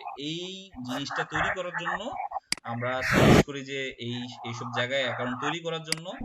অ্যাকাউন্ট করলে এটার কোনো নেগেটিভ জিনিস নেই, বাট একটা ফি দিতে হয়। সো আপনারা চাইলে এটা 1-2 বছর পরেও করতে পারেন, বাট এটা মাথায় রাখেন যে এখান থেকে ইনকোয়ারি। আমাদের এক্সপিরিয়েন্সটা হচ্ছে, আমরা 2016 সালে একটা অ্যাকাউন্ট করলাম আমার কোম্পানি থেকে। সো আমার কন্টিনিউ, আমার যেহেতু ফুড বিজনেস ছিল, কন্টিনিউ ইনকোয়ারি আসতো ওয়ার্ল্ড ওয়াইড, কন্টিনিউ। আমরা ওইখান থেকে শিপমেন্ট করতাম না, বাট আমরা আফ্রিকা, ইউএসএ, বিভিন্ন জায়গা থেকে, ইউরোপের বিভিন্ন জায়গা থেকে আমাদের ইনকোয়ারি আসতো। সো আমার প্রোডাক্টের টেস্টিং হচ্ছে যে আমার প্রোডাক্ট, এবং এই জোন থেকে অনেকে দেখে আমাদের নক দিত যে আপনার কি নুডলসটা দেয়া যায়। সো এই যে এই জিনিসগুলি আমরা একটা রিলেশনশিপ, একটা নেটওয়ার্কিং করতে পারছি। আচ্ছা, গ্লোবাল B2B ডেটা প্রোভাইডার, এই যে এই জিনিসগুলি যে দেখেন আমাদের মাহবুব ভাই অলরেডি এগুলো ইউজ করেছে। এগুলো হচ্ছে আপনি কিছু অ্যাকাউন্ট থাকলে আপনি কিছু ডেটা পাবেন, কিছু ইনফরমেশন পাবেন, যেটা আপনি খুঁজতেছেন। এই যে দেখেন বাংলাদেশে অলরেডি একটা তৈরি হয়ে গেছে, আমি দেখলাম কিছুদিন আগে, মার্চেন্ট বে। এটা এখনো ইনফ্যান্ট লেভেলে আছে, মানে স্ট্রং হয় নাই, বাট এরকম বাংলাদেশেও হয়তো আরো হবে, যারা হচ্ছে বায়ার সেলারের সাথে একটা কানেক্টিভিটি করে। এবং বাংলাদেশে এটা চার্জও কম। বাংলাদেশে এটা চার্জ হচ্ছে, আমি দেখলাম তখন যে 1500 টাকা, ঠিক আছে। সো আপনারা, বাট এটা এখনো সম্ভবত অ্যাক্টিভ হয়নি ওইরকম। এদের থেকে হচ্ছে আমরা কিছু ডেটা কালেক্ট করি। এই ধরুন আপনাকে একটু আগে বললাম যে আমার হোলসেলার লিস্ট দরকার, আমার ট্রেডারদের লিস্ট দরকার কমিউনিকেশন করার জন্য। সো এদের থেকে আপনারা এটা পাবেন। আরো কিছু ওয়ে আছে, যেমন আপনারা বাইং হাউস, এক্সপোর্ট হাউস, এগুলি বাংলাদেশে এক্সপোর্ট হাউস অথবা কমিশন এজেন্ট গুলি, ব্রোকার, এগুলি এত এস্টাবলিশ না, কিন্তু ইন্টারন্যাশনাল মার্কেটে এদের একটা ডিমান্ড আছে। ধরেন আমরা দুবাইতে ফেয়ারে গেলাম, এখন আমার আফ্রিকা জোনে আমার মার্কেটটা এখনো করা হয়নি। সো আমরা আফ্রিকাতে ভিজিট না করে দুবাইতে অনেক কমিশন এজেন্ট, অনেক কমার্শিয়াল ব্রোকার আছে যারা একটা কমিশনের বিনিময়ে আপনার আফ্রিকা মার্কেট করাতে হেল্প করবে। ইভেন আপনারা আশ্চর্য হবেন, আমরা যখন স্কয়ার ফার্মাসিউটিক্যালস এর শুরুর দিকে, অনেক বছর আগে শুরুর দিকে, কিন্তু আমরা এরকম কয়েকজন রেপুটেড কমিশন এজেন্টের মাধ্যমেই আমরা আফ্রিকা জোনে ঢুকেছি। আর আজকে কিন্তু এখানে আমাদের স্কয়ারের অলরেডি ফ্যাক্টরি আছে। সো এটা হচ্ছে বায়ারের একটা বেসিক। বায়ার নিয়ে আমার কিছু লেখা আছে, আপনারা লেখাগুলি পড়বেন, পড়ার পরে আপনাদের অনেকগুলি ইনকোয়ারি জাগবে। ইনকোয়ারিগুলি আমরা আরো ডিটেইল শেয়ার করব, ঠিক আছে?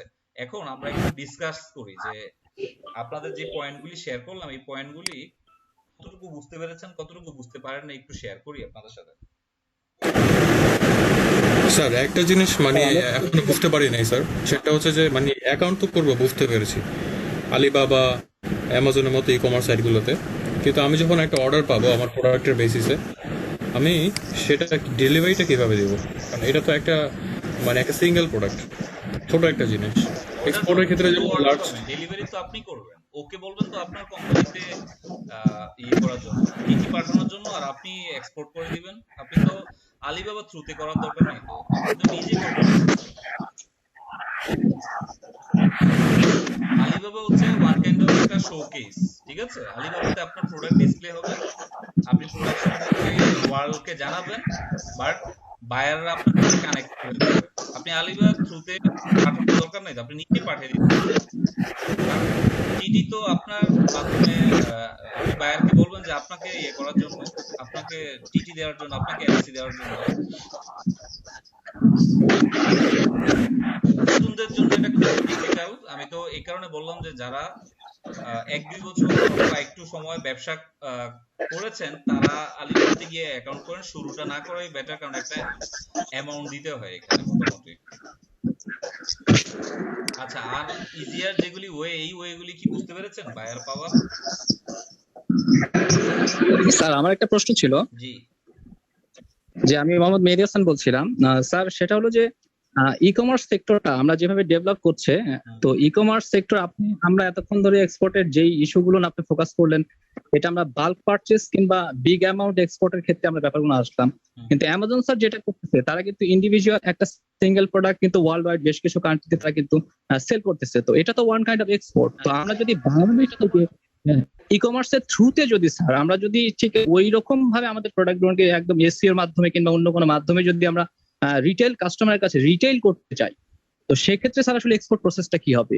ওই ক্ষেত্রে তো বাংলাদেশ থেকে তো এখনো এগুলি পারমিটেড না, এটা তো কাজ চলতেছে অনেকদিন ধরে। আপনি যেটা চাচ্ছেন জি স্যার, ওই প্রসেসটা হচ্ছে, যেমন ধরেন এক্সপোর্টের আপনাকে বাংলাদেশ ব্যাংকের গাইডলাইনে যেটা আছে যে আমরা তো ই কমার্সটা ইউজ করছি যে বাল্ক আকারে পাঠানোর জন্য, একটা সিঙ্গেল প্রোডাক্টের জন্য না, ঠিক আছে? ওইটা এখনো বাংলাদেশ থেকে ওই পরিমাণে শুরু হয় নাই। বাট ই কমার্সটা ইউজ করতে বলছি আমরা যে এটা ফিউচার। এটা ওই যে দেখেন আমাদের মাহবুব ভাই অলরেডি ইয়ে করতেছে, আমরাও অ্যাকাউন্ট করে আমরা বায়ারদের সাথে কানেক্টিভিটির জন্য। আর আপনি যেটা বলতেছেন যে ই কমার্সের মাধ্যমে কিভাবে এক্সপোর্ট করবেন, এই জিনিসটা অলরেডি তো আমাদের দেশে এস্টাবলিশড হয়নি, কারণ এখানে পেমেন্ট গেটওয়ে যে ব্যাপারগুলি আছে এগুলি এখনো পারমিটেড হয় নাই। যেমন ধরেন বাংলাদেশে ইন্টারন্যাশনাল যে পেমেন্ট গেটওয়ে গুলি, যে আপনি বাসায় বসে এক্সপোর্ট করে দিবেন, ওই জিনিসগুলো এখনো ডেভেলপিং স্টেজে আছে, developing stage. But today or tomorrow এগুলি হবে, তবে ট্রেডিশনাল এক্সপোর্ট বন্ধ হবে না, এটা আপনি মনে রাখেন। ই কমার্স আসবে, বাট ট্রেডিশনাল এক্সপোর্ট মানে পেমেন্টেই তো মেইন সমস্যাটা মেইনলি হচ্ছে পেমেন্টে। কারণ আমরা তো অনেকগুলি যেমন ফ্রিল্যান্সিং এর ক্ষেত্রে দেখবেন যে আমরা অনেক ধরনের ব্যারিয়ার ফেস করি পেমেন্টের ক্ষেত্রে অন্যান্য কান্ট্রির তুলনায়। সো এটা এখনো আমাদের হয়নি, পলিসিগত এই জিনিসগুলি এখনো ক্লিয়ার হয়নি। জি স্যার, আমি নিজেও স্যার ফ্রিল্যান্সিং করি, আর আমার প্র্যাকটিক্যাল যেটা এক্সপেরিয়েন্স, আমি তো স্যার আমনে কাজ করেছি লোকালি, আর ফেসবুকে আমার একটা পেজ আছে এবং ইন্টারন্যাশনালি আমি দেখছি যে পরিচিত সূত্র ধরেই আমাকে ইউএসএ থেকে কিংবা ইউকে থেকে অনেকেই বলতেছে যে তুমি আম পাঠাও। তো তারা হয়তো খুব অল্প পরিমাণ হয়তো আম চাচ্ছে, একজন হয়তো 2 ক্যারেট চাচ্ছে, 3 ক্যারেট চাচ্ছে। সো আমি কিন্তু তাদেরকে আসলে আমটা পাঠাতে পারিনি, কারণ এখানে লিগ্যাল প্রসেসটা কি হবে। বাট তারা তো বেশি পরিমাণে নিচ্ছে না, তারা কিন্তু আমার রিটেল কাস্টমার, তারা কিন্তু আমাকে নক করতেছে যে আমি নিউইয়র্কে আম চাচ্ছি, এখানে আম নেই, তুমি আম পাঠাও। তো এটা আমি কিন্তু কি তখন করে আমি চাইলে বলি, কি করে আমি বলি, ধরেন এরকম অনেক লোক আছে যে 4-5টা কোম্পানির প্রোডাক্ট নিয়ে একটা কন্টেইনার ফিল আপ করে তারা ট্রেডিং করে ফেলে। সো ওইটা আসলে এই আমাদের জেনারেল ব্যবসার সাথে এটা মিলে না। এটাতে তো তাহলে আপনার প্রোডাক্টের ব্র্যান্ডিং হইলো না, আপনার দেশের মানে ধরেন আমরা যেমন কোম্পানির প্রোডাক্টগুলি বাল্ক আকারে পাঠাই না, আমাদের প্রোডাক্টগুলিও কিন্তু আবার কিছু কিছু লোক কি করে সবার কোম্পানির প্রোডাক্ট সে কালেক্ট করে করে সে আবার একটা কান্ট্রিতে পাঠিয়ে দেয়, সে নিজে করে এটা ট্রেডিং, এটা সে, ঠিক আছে? জি জি স্যার। আচ্ছা, বায়ারের ইন জেনারেল প্রসেসগুলি সম্পর্কে আপনারা কি মোটামুটি ক্লিয়ার হয়েছেন? এই যে আমি যেটা বললাম, trade fair, market visit, commission, social media group, networking, excel professional, referral marketing, এই জিনিসগুলো কি ট্রেডিশনাল জিনিসটা কি ক্লিয়ার হয়েছেন? জি স্যার, আমরা মোটামুটি ক্লিয়ার এগুলো। জি জি ক্লিয়ার হয়েছে। ওকে, আমি একটু সামনে আগেই তাহলে আমি এই জিনিসটা একটু এখনই দিয়ে দিই, এটা আপনাদের কাজে লাগবে।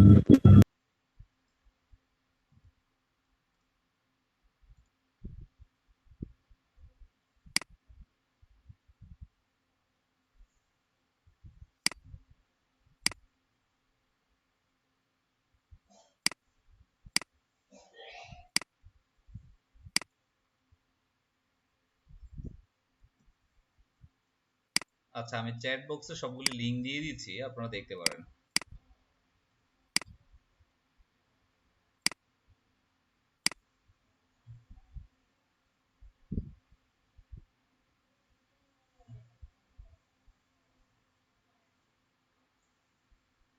এটা হচ্ছে আমার প্রোডাক্টগুলি সেল হচ্ছে এই যে মালয়েশিয়ার সুপার শপে।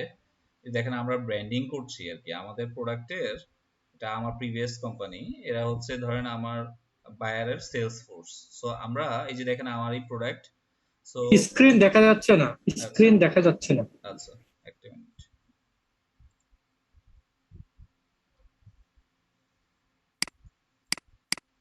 মিনিট। আমি দেখাচ্ছি।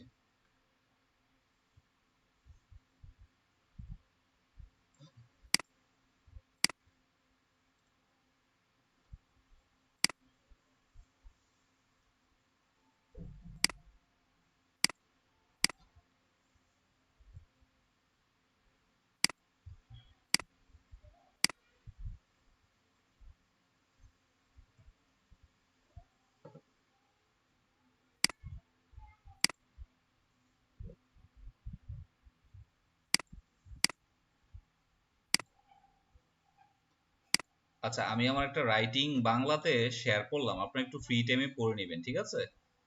এটা ফ্রি টাইমে পড়ে নেবেন। ওইটা ওই একটু ডিটেইল লেখা আছে যে ডিজিটাল ওয়েতে কিভাবে ওয়েবসাইট তৈরি করে, কিভাবে বিদেশি অনলাইন ডিরেক্টরিতে নাম অ্যাড করা যায়, কিভাবে কন্টেন্ট তৈরি করে মার্কেটিং করা যায়, কিভাবে প্রোডাক্ট রিভিউ করতে হয় এখানে বায়ার। বাট এই জিনিসটা হচ্ছে ইন জেনারেল মানুষের জন্য একটু ডিফিকাল্ট। সো আমরা এটা নর্মালি শেয়ার করছি না, আমরা বলছি যে পরে আপনাদেরকে আরো ডিটেইল শেয়ার করবো। বাট ট্রেডিশনাল ওয়েতে আমি শেয়ার করলাম। আমি এখন যে ছবিটা দেখাচ্ছিলাম, আপনারা কি দেখতে পাচ্ছেন যে যে দুইটা লোক বিস্কিটের ছবি নিয়ে দাঁড়িয়ে আছে, দেখা যাচ্ছে? না না, দেখা আচ্ছা যাচ্ছে আচ্ছা, না। এটা আসতেছে না। এই যে এখন দিলাম। এটা হচ্ছে এই যে আমার প্রোডাক্ট মালয়েশিয়ার মার্কেটে। এই যে দেখেন, ওরা হচ্ছে আমার জি বায়ারের দেখা সেলস যাচ্ছে। ফোর্স। এটা হচ্ছে আমার বায়ারের সেলস ফোর্স, ঠিক আছে? সো ওদেরকে ইন্সপায়ার করার জন্য আমরা টি শার্ট ব্র্যান্ড করে দিচ্ছি। সো এইভাবে আমাদের অনেক প্রোডাক্ট যাচ্ছে, বিভিন্ন মার্কেটে যাচ্ছে, বিভিন্ন মার্কেটে। এটা হচ্ছে আমি যে বললাম, আলটিমেটলি আপনারা হয়তো বলবেন যে আমি থিওরিটিক্যালি শুধু বলেই যাচ্ছি। এই যে বললাম যে বাংলাদেশে যে হাই কমিশন ফরেন মিশন গুলি আছে, এটা হচ্ছে ভুটানের একটা ফরেন মিশন। ওনার কাছে কিন্তু আমার যাওয়ার অ্যাকচুয়ালি কোনো প্রয়োজন নেই, বাট আমি ভুটান ভিজিট করব, আমি ভাবলাম যে ওনার সাথে একটু দেখা করে যাই, তাহলে কি হবে, আমার কিছু লাভ হবে। সো আলটিমেটলি উনি আমার ক্যাটালগ দেখলো, উনি আমাকে কিছু ইনফরমেশন দিল যে ভুটানে গিয়ে কার কার সাথে যোগাযোগ করা যায়, ঠিক আছে? এই ইনফরমেশন গুলি হচ্ছে আপনাদেরকে ট্রাস্টেবল করার জন্য। এই যে দেখেন ইন্ডিয়ার আমি ওই প্রান্তে, আসামের প্রান্তে, এই যে এরা হচ্ছে আমার, একজন হচ্ছে এসি এর বায়ার, একজন হচ্ছে সজীবের বায়ার। সো আমি এদের সাথে মিট করলাম, এরাই হচ্ছে আমাকে নতুন অন্যান্য বায়ারদের সাথে কানেক্টিভিটি তৈরি করলো। এটা একটা ফেয়ারে, এটা বাংলাদেশের ফেয়ার, এটা হচ্ছে বিদেশি একটা ফেয়ারে। এখানে হচ্ছে যে আমার ফ্যাক্টরিতে আসছে। আর এই ঘটনাটা হচ্ছে এরকম যে আমার একটা ফ্রেন্ড সে হচ্ছে তার আঙ্কেল হচ্ছে মালদ্বীপসে জব করে। সো ওই মালদ্বীপসের হেলথ মিনিস্ট্রি ওর সাথে এনিহাউ কমিউনিকেট করলো যে বাংলাদেশের স্কয়ার ফার্মাসিউটিক্যালসে একটু কমিউনিকেট করো কিছু প্রোডাক্টের জন্য। উনি হচ্ছে মালদ্বীপসের অ্যাম্বাসেডর, আর উনি হচ্ছে মালদ্বীপসের হেলথ মিনিস্ট্রি থেকে আসছে। একটা ফ্রেন্ডের মাধ্যমে কিন্তু আমরা একটা বিজনেস মিটিং করে ফেললাম, ঠিক আছে। উনি হচ্ছে স্কয়ারের মার্কেটিং হেড, উনি হচ্ছে এক্সিকিউটিভ ডিরেক্টর, মানে ওনার বস আবার উনি। So এরা হচ্ছে, আমরা হচ্ছে মার্কেটিং টিম। সো আমার একটা ফ্রেন্ডের মাধ্যমে কিন্তু এভাবে একটা বিজনেস ডিল হয়ে যাচ্ছে। এটা শ্রীলঙ্কার একটা বায়ার, এটা হচ্ছে শ্রীলঙ্কার একটা ডেলিগেট, আমরা যে বললাম যে আসছে, উনি কিন্তু বাংলাদেশ সিঙ্গারের তখন ছিলেন, উনি চিফ ছিলেন ওনার শ্রীলঙ্কার। উনি হচ্ছে যে আগোরা, ওনার মাধ্যমে বাংলাদেশে আগোরাটা তৈরি হয়েছিল, উনি একজন শ্রীলঙ্কান। সো এই যে এরা আসছে বাংলাদেশে, সো আমাদের কোম্পানিতে ইনফরমেশন আসছে যে একটা ডেলিগেট আসছে, ওরা সোনারগাঁ হোটেল, সো আমরা এদের সাথে মিট করতে গেলাম। এইভাবে একটা কানেক্টিভিটি তৈরি। এটা হচ্ছে নেপালের একটা ইলেকট্রনিক্স মার্কেট ভিজিট, যে আমরা একটা মার্কেট ভিজিট করতেছি, একটা নর্মাল দোকান, ওই হচ্ছে বায়ার, ওই আমার থেকে প্রোডাক্ট নিচ্ছে, ঠিক আছে। এই যে যে লোকটা দেখতে পাচ্ছেন, সো আমি এটা দেখাচ্ছি এই কারণে যে একজন ইন জেনারেল মানুষই আপনার থেকে প্রোডাক্ট কিনে নেবে, একটা ইন জেনারেল মানুষ। এটা হচ্ছে আমার সৌদি আরবের, দেখেন এটা ট্রাস্ট করবেন কিনা আমি জানি না, সৌদি আরবের একটা দোকান, একদম অর্ডিনারি একটা দোকান। এই যে দেখেন আমার প্রোডাক্ট বিক্রি হচ্ছে এখানে, এই যে নোনতা বিস্কিট, এমনি সৌদি আরবে কন্টেইনার যাচ্ছে, কন্টেইনার থেকে মাল নামাচ্ছে ওরা। সো আমার বায়ারের রাইটিংটা আপনারা দেখেছেন, বায়ারের রাইটিংটা আপনারা পড়বেন। আর আমি বায়ার নিয়ে হচ্ছে আজকে যতগুলি ফাইন্ডিংস থাকবে আমরা হচ্ছে কালকে শেয়ার করব। আজকে আর আধা ঘন্টার মধ্যে আমি শেষ করে দিব, শেষ করে হচ্ছে আমরা ক্লোজ করে দিব। আপনারা হচ্ছে সবগুলি স্টাডি করবেন, স্টাডি করে কালকে আমরা হচ্ছে এখন একটু প্রোডাক্ট নিয়ে কথা বলবো, প্রোডাক্ট এবং প্রোডাক্টের মধ্যে কি কি ফ্যাক্টরগুলি মেইনলি চেক আউট করতে হয়। অনেকগুলি কোয়েশ্চেন করেছেন, আশা করি এই সেশনটাতে, প্রোডাক্টের এই সেশনে আপনারা ক্লিয়ার হয়ে যাবেন। এক নম্বর হচ্ছে কম্পিটিটিভ প্রাইসিং, কিভাবে প্রাইস করতে হয়, ঠিক আছে, কিভাবে প্রাইস করবেন।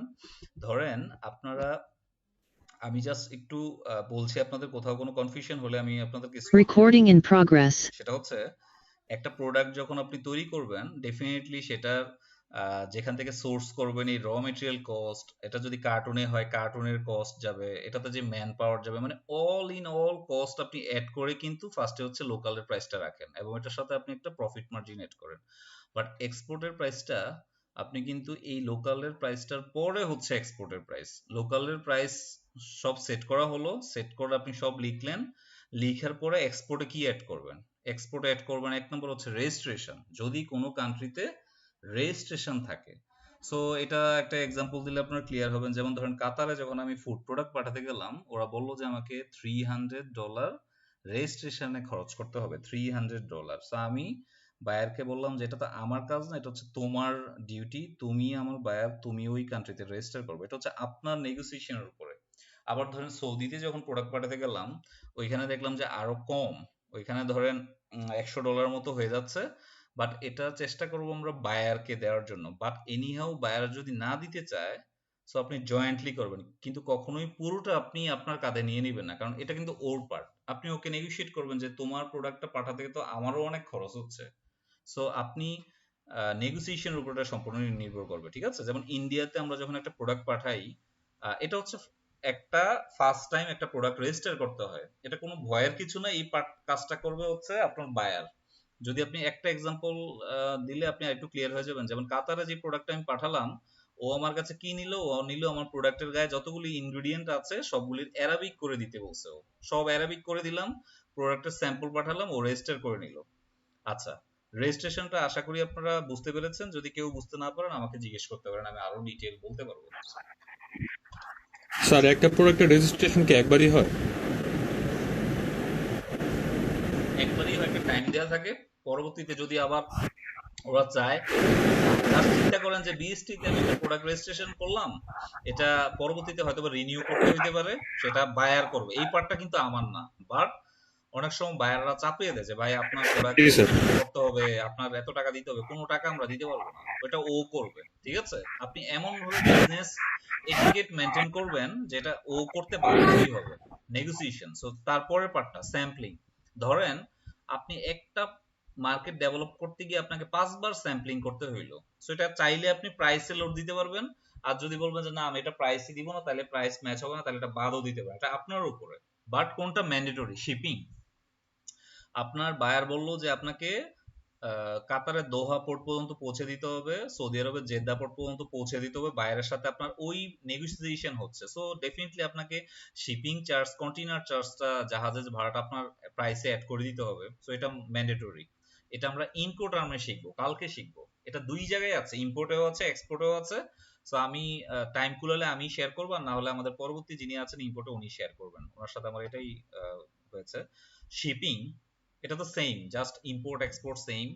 সো আপনার প্রাইসটা যদি আপনি নেগোশিয়েট করেন যে না আমি শুধু চিটং পোর্ট পর্যন্ত দিব, শুধু এতটুকু আমার প্রাইস, তো তাহলে দরকার নাই।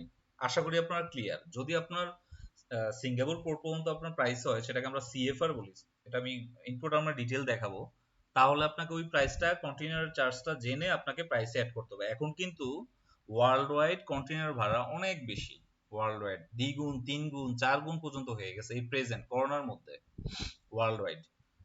কাস্টম চার্জটা হচ্ছে আপনার সিএনএফ যে টোটাল প্রোডাক্টটাকে অ্যাসেসমেন্ট করবে, গভর্নমেন্টের যে কাস্টমসের যে ফি সব মিলিয়ে, প্রোডাক্ট লোডিং আনলোডিং সব মিলিয়ে আমরা একটা চার্জ বলি, সেটাকে আমরা কাস্টমস চার্জ বলি। এটা সিএনএফ কে আপনার দিতে হয়। সিএনএফ হচ্ছে এটা দিয়ে আপনার ডকুমেন্টটাকে অ্যাসেসমেন্ট করে ফেলো কাস্টমার। ঠিক আছে, এক্সেট ডকুমেন্ট দেখলে আপনি বুঝে যাবেন, একটা প্রয়োজন একটা সিএনএফ এর এক্সেট বিল দেখলেও আপনি বুঝে যাবেন যে কোন কোন খাতে কোন কোন এই জিনিসগুলো হচ্ছে। যারা আপনারা ইন্ডিভিজুয়ালি পরে আরো ডিটেইল কাজ করতে যাবেন তাদেরকে আমি দিব। এটা ইন জেনারেলি ধরেন কোম্পানি ডকুমেন্টগুলি আমরা না দেওয়াটাই বেটার, বাট আমি ডিটেইলটা বলে দিব। যেমন ধরেন আমার আসামে যে প্রোডাক্টটা যাচ্ছে, আমার সিএনএফ কে আমার পার ট্রাকে 2000 টাকা দিতে হচ্ছে। ভুটানে যে প্রোডাক্টটা যাচ্ছে ফুনসুলিং, এই যে বুড়িমারি পোর্ট, বাংলাদেশি এন্ডের নাম হচ্ছে বুড়িমারি, ওইখানে আমার 3000 টাকা দিতে হচ্ছে, মাত্র 3 থেকে 4000। আবার যেটা আমার যাচ্ছে কলকাতা ভোমরা পোর্ট দিয়ে যাচ্ছে, এটা আমার সিএনএফ কে দিতে হচ্ছে 5 থেকে 6000 টাকা। আর যেটা আমার যাচ্ছে হচ্ছে চিটং পোর্ট দিয়ে, এটা 20 ফিট কন্টেইনারে চার্জ আসতেছে ধরেন 10,000 অ্যারাউন্ড, আর 40 ফিট একটু বেশি আসতেছে। এটা একটা আইডিয়া নিলেন আপনি। ঠিক আছে, কাস্টমস এর চার্জ। ইন্স্যুরেন্সটা যদি থাকে, এক্সপোর্টে খুবই কমই থাকে ইন্স্যুরেন্স, ইম্পোর্টে বেশি থাকে তখন এই মিলে হচ্ছে আমার এক্সপোর্টের প্রাইসটা তৈরি করতে হয়। এই মিলে আমার এক্সপোর্টের প্রাইস তৈরি করতে হয়। এই জাস্ট হচ্ছে একটা বেসিক এক্সপোর্টের প্রাইস। এবার আমি চলে যাচ্ছি আমার প্রোডাক্টের মধ্যে। আমি দাঁড়ান, এখানে সাউন্ডের সমস্যা হচ্ছে, একটু আচ্ছা। এরপরে প্রাইসিংটা আমি একটা বেসিক আইডিয়া দিলাম। প্রাইসিংটা আপনারা চাইলে আরো ডিটেইল প্রাইসিং নিয়ে আমার ভিডিও আছে, ভিডিও দেখবেন আরো ডিটেইল এক্সেল ফাইলে, এখন দেখানোর আমার সময় নেই। এরপরে আমরা হচ্ছে কান্ট্রি স্পেসিফিক আমি বললাম যে প্যাকেজিং অথবা লেভেলিংটা চেঞ্জ করে দিতে হয়। প্যাকেজিং লেভেলিংটা চেঞ্জ করতে হয়। প্যাকেজিং বলতে আমি এখানে আচ্ছা, এখানে একজন বলছে যে guide on pricing is a sample basis. আচ্ছা, এটা আমি একটা প্রাইস দেখাবো আপনাকে।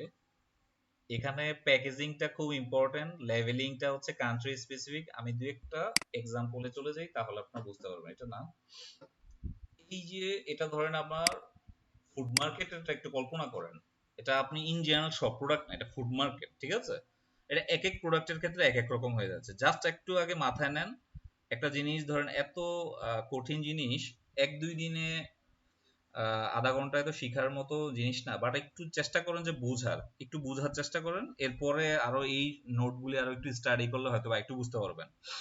ধরেন আমি যেই প্রোডাক্টটা গালফে পাঠাতে চাচ্ছি, গালফের রিকোয়ারমেন্টটা, এই যে অনেকে আমাকে লেভেলিং সম্পর্কে বিভিন্ন জিনিস সম্পর্কে জানতে চাইছেন, এই যে দেখেন এটার পার্টটা হচ্ছে এখানে গালফের রিকোয়ারমেন্টটা হচ্ছে ইনগ্রেডিয়েন্ট গুলি সব অ্যারাবিক থাকতে হবে, প্রোডাক্ট নেম গুলি অ্যারাবিক থাকতে হবে, প্রোডাক্ট অফ বাংলাদেশ এগুলি অ্যারাবিক থাকতে হবে, নেট মানে অল ইনক্লুসিভ অ্যারাবিক।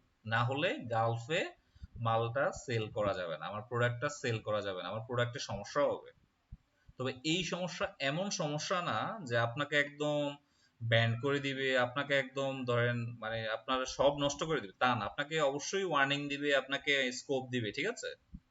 আবার অস্ট্রেলিয়া, নিউজিল্যান্ড, ইউ কান্ট্রিতে আমার ফুড প্রোডাক্টে কি হয় দেখেন, ওরা বলতেছে যে ইনগ্রেডিয়েন্ট নেমের সাথে পার্সেন্টেজ উল্লেখ করে দিতে হবে, অ্যালার্জেন থাকলে সেটা উল্লেখ করে দিতে হবে। এখানে কিন্তু আবার এটা নাই, অ্যালার্জেনটা নাই, এখানে পার্সেন্টেজটা নাই। এই যে ডিফারেন্সটা কি বুঝতে পারতেছেন আপনারা? সো এই গাইডলাইন গুলি আমরা কিভাবে তৈরি করি, এই গাইডলাইনটা কি আমরা কোথাও থেকে মুখস্থ করি না, এই গাইডলাইনটা হচ্ছে বায়ার আমাদেরকে দেয়। বায়ার আমাকে বলতেছে জাহিদ ভাই এটা এই চেঞ্জ হয়ে যাচ্ছে, আপনি এটা এই লেভেলটা চেঞ্জ করে দেন। সো আমি ওর গাইডলাইন অনুযায়ী লেভেলটা চেঞ্জ, এটা একটা কন্টিনিউয়াস প্রসেস। ধরেন এই আমার যে লেভেলটা দেখতে পাচ্ছেন এটাও হয়তোবা দুই একটা পয়েন্ট কোনো কান্ট্রিতে চেঞ্জ হয়ে যাচ্ছে, চেঞ্জ হতেই পারে, ঠিক আছে। সো এই গাইডলাইনটা আপনার পড়বেন, পড়লে একটু আইডিয়া পাবেন। তারপর আমি একটা এক্সাম্পল দিই সুবিধার জন্য, দাঁড়ান একটু এক্সাম্পল দিই। আপনারা কি দেখতে পাচ্ছেন বেকার ফার্ম স্পেশাল টোস্ট দেখতে পাচ্ছেন?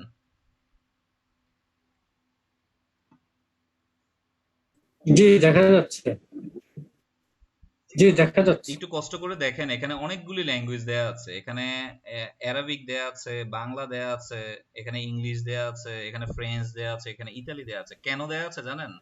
এই প্রোডাক্টগুলি আমরা ইতালিতে যেন প্রোডাক্ট করতে পারি, মার্কেট করতে পারি, এই প্রোডাক্টগুলি যেন আমরা ফ্রেঞ্চ যেখানে আছে কানাডা, ইউএসএ তে করতে পারি। সো এই কারণে জাস্ট আর কয়েকটা প্রোডাক্টের জিনিস দেখাই। এটা হচ্ছে ফুড লেভেল। সো এটা কিন্তু এমন না যে সব প্রোডাক্টের ক্ষেত্রে দরকার হয়। এই যে দেখেন আমি অ্যারাবিকের কথা বললাম, অ্যারাবিক, এই যে দেখেন অ্যারাবিক, অ্যারাবিকটা না থাকলে আমি গালফে পাঠাইতে পারতাম না, গালফ কান্ট্রিগুলিতে এই যে দেখেন অ্যারাবিক। এই জিনিসগুলি শুরুর কাজটা হচ্ছে আমার থেকে, তো আপনি এই জিনিসটা পাচ্ছেন, এই গাইডলাইনটা পাচ্ছেন, এইসব প্রোডাক্টগুলি আপনারা আগোরা টাইপের শপেও পাবেন। এইসব প্রোডাক্টগুলি আগোরা টাইপের দেখবেন যে এই যে ধরেন আমার যেই আইটেমগুলি, যেমন এই যে আমি যেটা আগে কাজ করেছি বেঙ্গলে, বেঙ্গলের আপনি লেক্সাস বিস্কিটটা কালেক্ট করে দেখবেন এটা লোকাল প্যাকের মধ্যেও ওই অ্যারাবিকটা আছে, মানে ওই একই প্রোডাক্ট প্যাক দিয়ে আমি লোকাল ইন্টারন্যাশনাল সব জায়গায় আমি ইয়ে করছি, ঠিক আছে। আর এটাতে একটু টাইম কনজিউমিং, এটা স্টাডি করতে হবে, স্টাডি করে আপনারা জানবেন। দেখেন এভরিথিং কোম্পানির জন্য কিছু প্রোডাক্ট তৈরি করছি আমরা, মশলা তৈরি করছি। এখন দেখেন এই একই প্রোডাক্ট দুইটা কোম্পানির জন্য, একটা হচ্ছে ইফাদের জন্য, একটা হচ্ছে এলসনের জন্য। দুইটার মধ্যে একটা ল্যাঙ্গুয়েজে, একটা ব্র্যান্ড পার্সপেক্টিভে একটা প্রবলেম আছে। দেখেন তো ফাইন্ড আউট করতে পারেন কিনা আপনারা? লেখার মধ্যে একটা প্রবলেম আছে।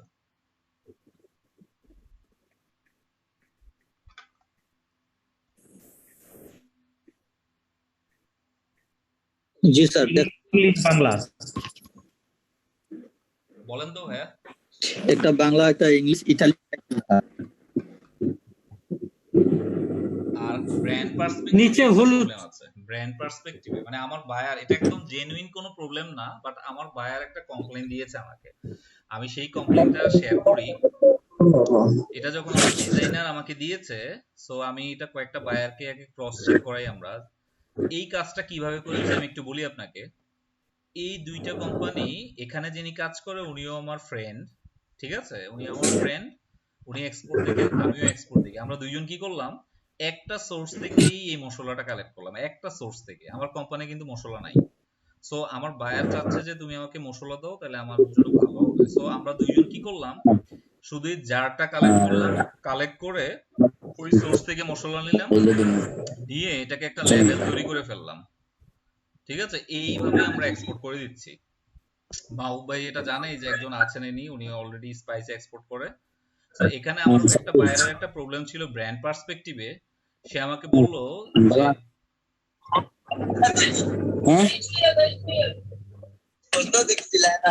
প্রশ্ন পাইছি না আমি তো দিলাইছি হোয়াটসঅ্যাপে দেবা। আচ্ছা, এখানে আমার একটা বায়ার একটা প্রবলেম অ্যারাইজ করেছে। সে বলল আপনি যে আপনার ডিজাইনার যে এলসন লিখলো কোম্পানির নাম, এটা লিখলো ছোট আর দেশি লিখলো বড়। বললো যে আপনার তো কোম্পানির নামটাই বোঝা যাচ্ছে না, ঠিক আছে? এটা হচ্ছে ওর প্রবলেম। সো এটা কোনো ব্যাপার না, বাট এটা ওর জিনিসটা পরে আমরা আমাদের ডিজাইনারকে বললাম, আমরা বললাম যে আপনারা এটা চেঞ্জ করে দেন, এই কোম্পানির নামটাকে হাইলাইট করেন, অথবা ও বললো যে দেশি না করে আপনি মরিচ গুঁড়াটাকে হাইলাইট করেন। মানে এটা হচ্ছে ওর পার্সপেক্টিভে। সো আমি একটু লেভেলিং এ আবার ফেরত আসি। যে জিনিসগুলি বলছিলাম, এই যে লেভেলিং এর এই জিনিসটা, এটা খুবই আমার কাছে বোরিং মনে হচ্ছে, আপনাদের কাছে ভালো লাগতেছে কিনা আমি জানি না, কারণ এটা টোটালি আমি একটু ফাস্ট যাই, ঠিক আছে? লেভেলিং এর এই গাইডলাইনটা আপনি একটু দেখবেন, দেখলে আশা করি এটা বুঝতে পারবেন, আর না বুঝলে তো পরে আমরা ইয়ে করবো। এটা হচ্ছে কান্ট্রি স্পেসিফিক আমরা তৈরি করি, যেটা আমি বললাম যে লেভেলিংটা কান্ট্রি স্পেসিফিক ডিফারেন্ট হইতেই পারে। তো এটা একটু মাথায় রাখবেন, আর কিছু না, প্রোডাক্ট সেম, এক এক কান্ট্রিতে এক এক ধরনের লেভেলটা শুধু চেঞ্জ হবে, মাথায় রাখবেন এটা। সো দেখেন এখানে আপনারা যদি জানতে চান যে এটা কি স্ট্যান্ডার্ড ফলো করেন, এটা হচ্ছে বিএসটিআই অথবা আমাদের যে নিরাপদ খাদ্য যে টোটাল আমাদের যে গাইডলাইনটা আছে, এই গাইডলাইনটি আমরা ফলো করছি, ঠিক আছে? এটা আপনারাও ফলো করতে পারেন কেউ যদি ফুড মার্কেটে। সো এরকম বাংলাদেশের যেই ইন্টারন্যাশনাল যে গাইডলাইনটা বাংলাদেশের জন্য যেটা, এটাই আমরা ফার্স্টে আগে ফলো করি, করার পর এটার সাথে আমরা কান্ট্রি স্পেসিফিক মিলাই। দেখেন এই যে এখানে এইভাবে যা যা জিনিসগুলি দেওয়া আছে এটাই আমরা করি। এখানে আরো অনেক ট্রেড লাইসেন্সের নাম লিখতে হবে, প্রস্তুতকারক, মোড়কজাতক, বোতলজাতক সব লিখতে হবে। এটা হচ্ছে আমাদের দেশীয় গাইডলাইন, এটাই আমরা ফলো করি। আর আপনাদেরকে তো ফার্স্টে বললাম যে এটা যদি আপনারা না বুঝেন, আগে এক্সপোর্ট হচ্ছে এরকম কয়েকটা প্রোডাক্ট আপনারা বের করে নেবেন। এখানে হচ্ছে বারকোড সম্পর্কে যদি কারো জানতে ইচ্ছা করে, বারকোডের এই লিঙ্কগুলি আমরা ফলো করি, আপনারা আশা করি এখান থেকে বারকোড নিয়ে জানতে পারবেন। বারকোডের ডিটেলস আমি আর বলছি না। এখানে যে আমি একটু আগে বললাম যে অ্যালার্জেন ওয়ার্নিং দিতে হয়, যেমন এই প্রোডাক্টগুলিতে অ্যালার্জি হয়। সো এগুলি দেখেন বাংলাদেশ গাইডলাইনে দেয়া আছে। সো এরকম আমাকে এটা ইউরোপে পাঠাইতে গেলে কিন্তু এটা উল্লেখ করে দিতে হবে, না হলে কিন্তু প্রবলেম হবে। এরকম একটা প্রবলেম আমার হয়েছিল।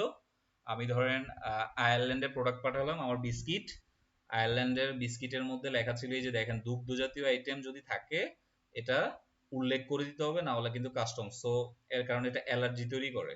সো আমার বায়ার বলল যে আপনি তো এটা লিখেন নাই, এখন তো কাস্টমস আমাকে ঝামেলা করতেছে। সো এটার একটা ফর্মুলা কি, এটার ফর্মুলা হচ্ছে আপনি যে মিল্ক পাউডার ইউজ করেন, এই যে দেখেন milk product, egg and milk product, ঠিক আছে? এই যে দেখেন অ্যালার্জেন ইনফরমেশন, এটা হচ্ছে পরে আমরা এটা ডেভেলপ করে দিয়ে দিলাম অ্যালার্জেন ইনফরমেশন, এটা আগে দেওয়া ছিল না। তো ঘটনাটা হচ্ছে এরকম যে ওনারা বললো যে আয়ারল্যান্ডে যে আপনার তো অ্যালার্জেন এটা দেয়া নাই, এখন কি করবেন? এখন ইউরোপে একটা নিয়ম হচ্ছে এই আইটেমগুলি ইউরোপ থেকে যদি ইম্পোর্ট করা হয় তাহলে আপনারা প্রোডাক্টটা রিলিজ করতে পারবেন। সো তখন আমরা কাজ করলাম, তখন আমরা হচ্ছে বাংলাদেশ থেকে কারা এই মিল্ক পাউডার ইউরোপ থেকে ইম্পোর্ট করে খুঁজে বের করলাম, তাদের সাথে একটা রিলেশনশিপের মাধ্যমে বললাম যে আপনারা আমাদেরকে আপনাদের বিল অফ এন্ট্রি দিয়ে হেল্প করেন, যে আপনাদের লেটার হেডে শুধু লিখে দেন যে আপনারা ইউরোপ থেকে প্রোডাক্ট নেন এবং আমাদেরকে সাপ্লাই দেন। ওইভাবে আমরা আমাদের কন্টেইনারটা রিলিজ করেছি। এইভাবে আপনারাও পারবেন, যে কোনো সমস্যারই একটা অল্টারনেটিভ সলিউশন আছে। সো এই যে দেখেন অ্যালার্জেন ইনফরমেশনটা এরপরে আমরা দিয়ে দিলাম।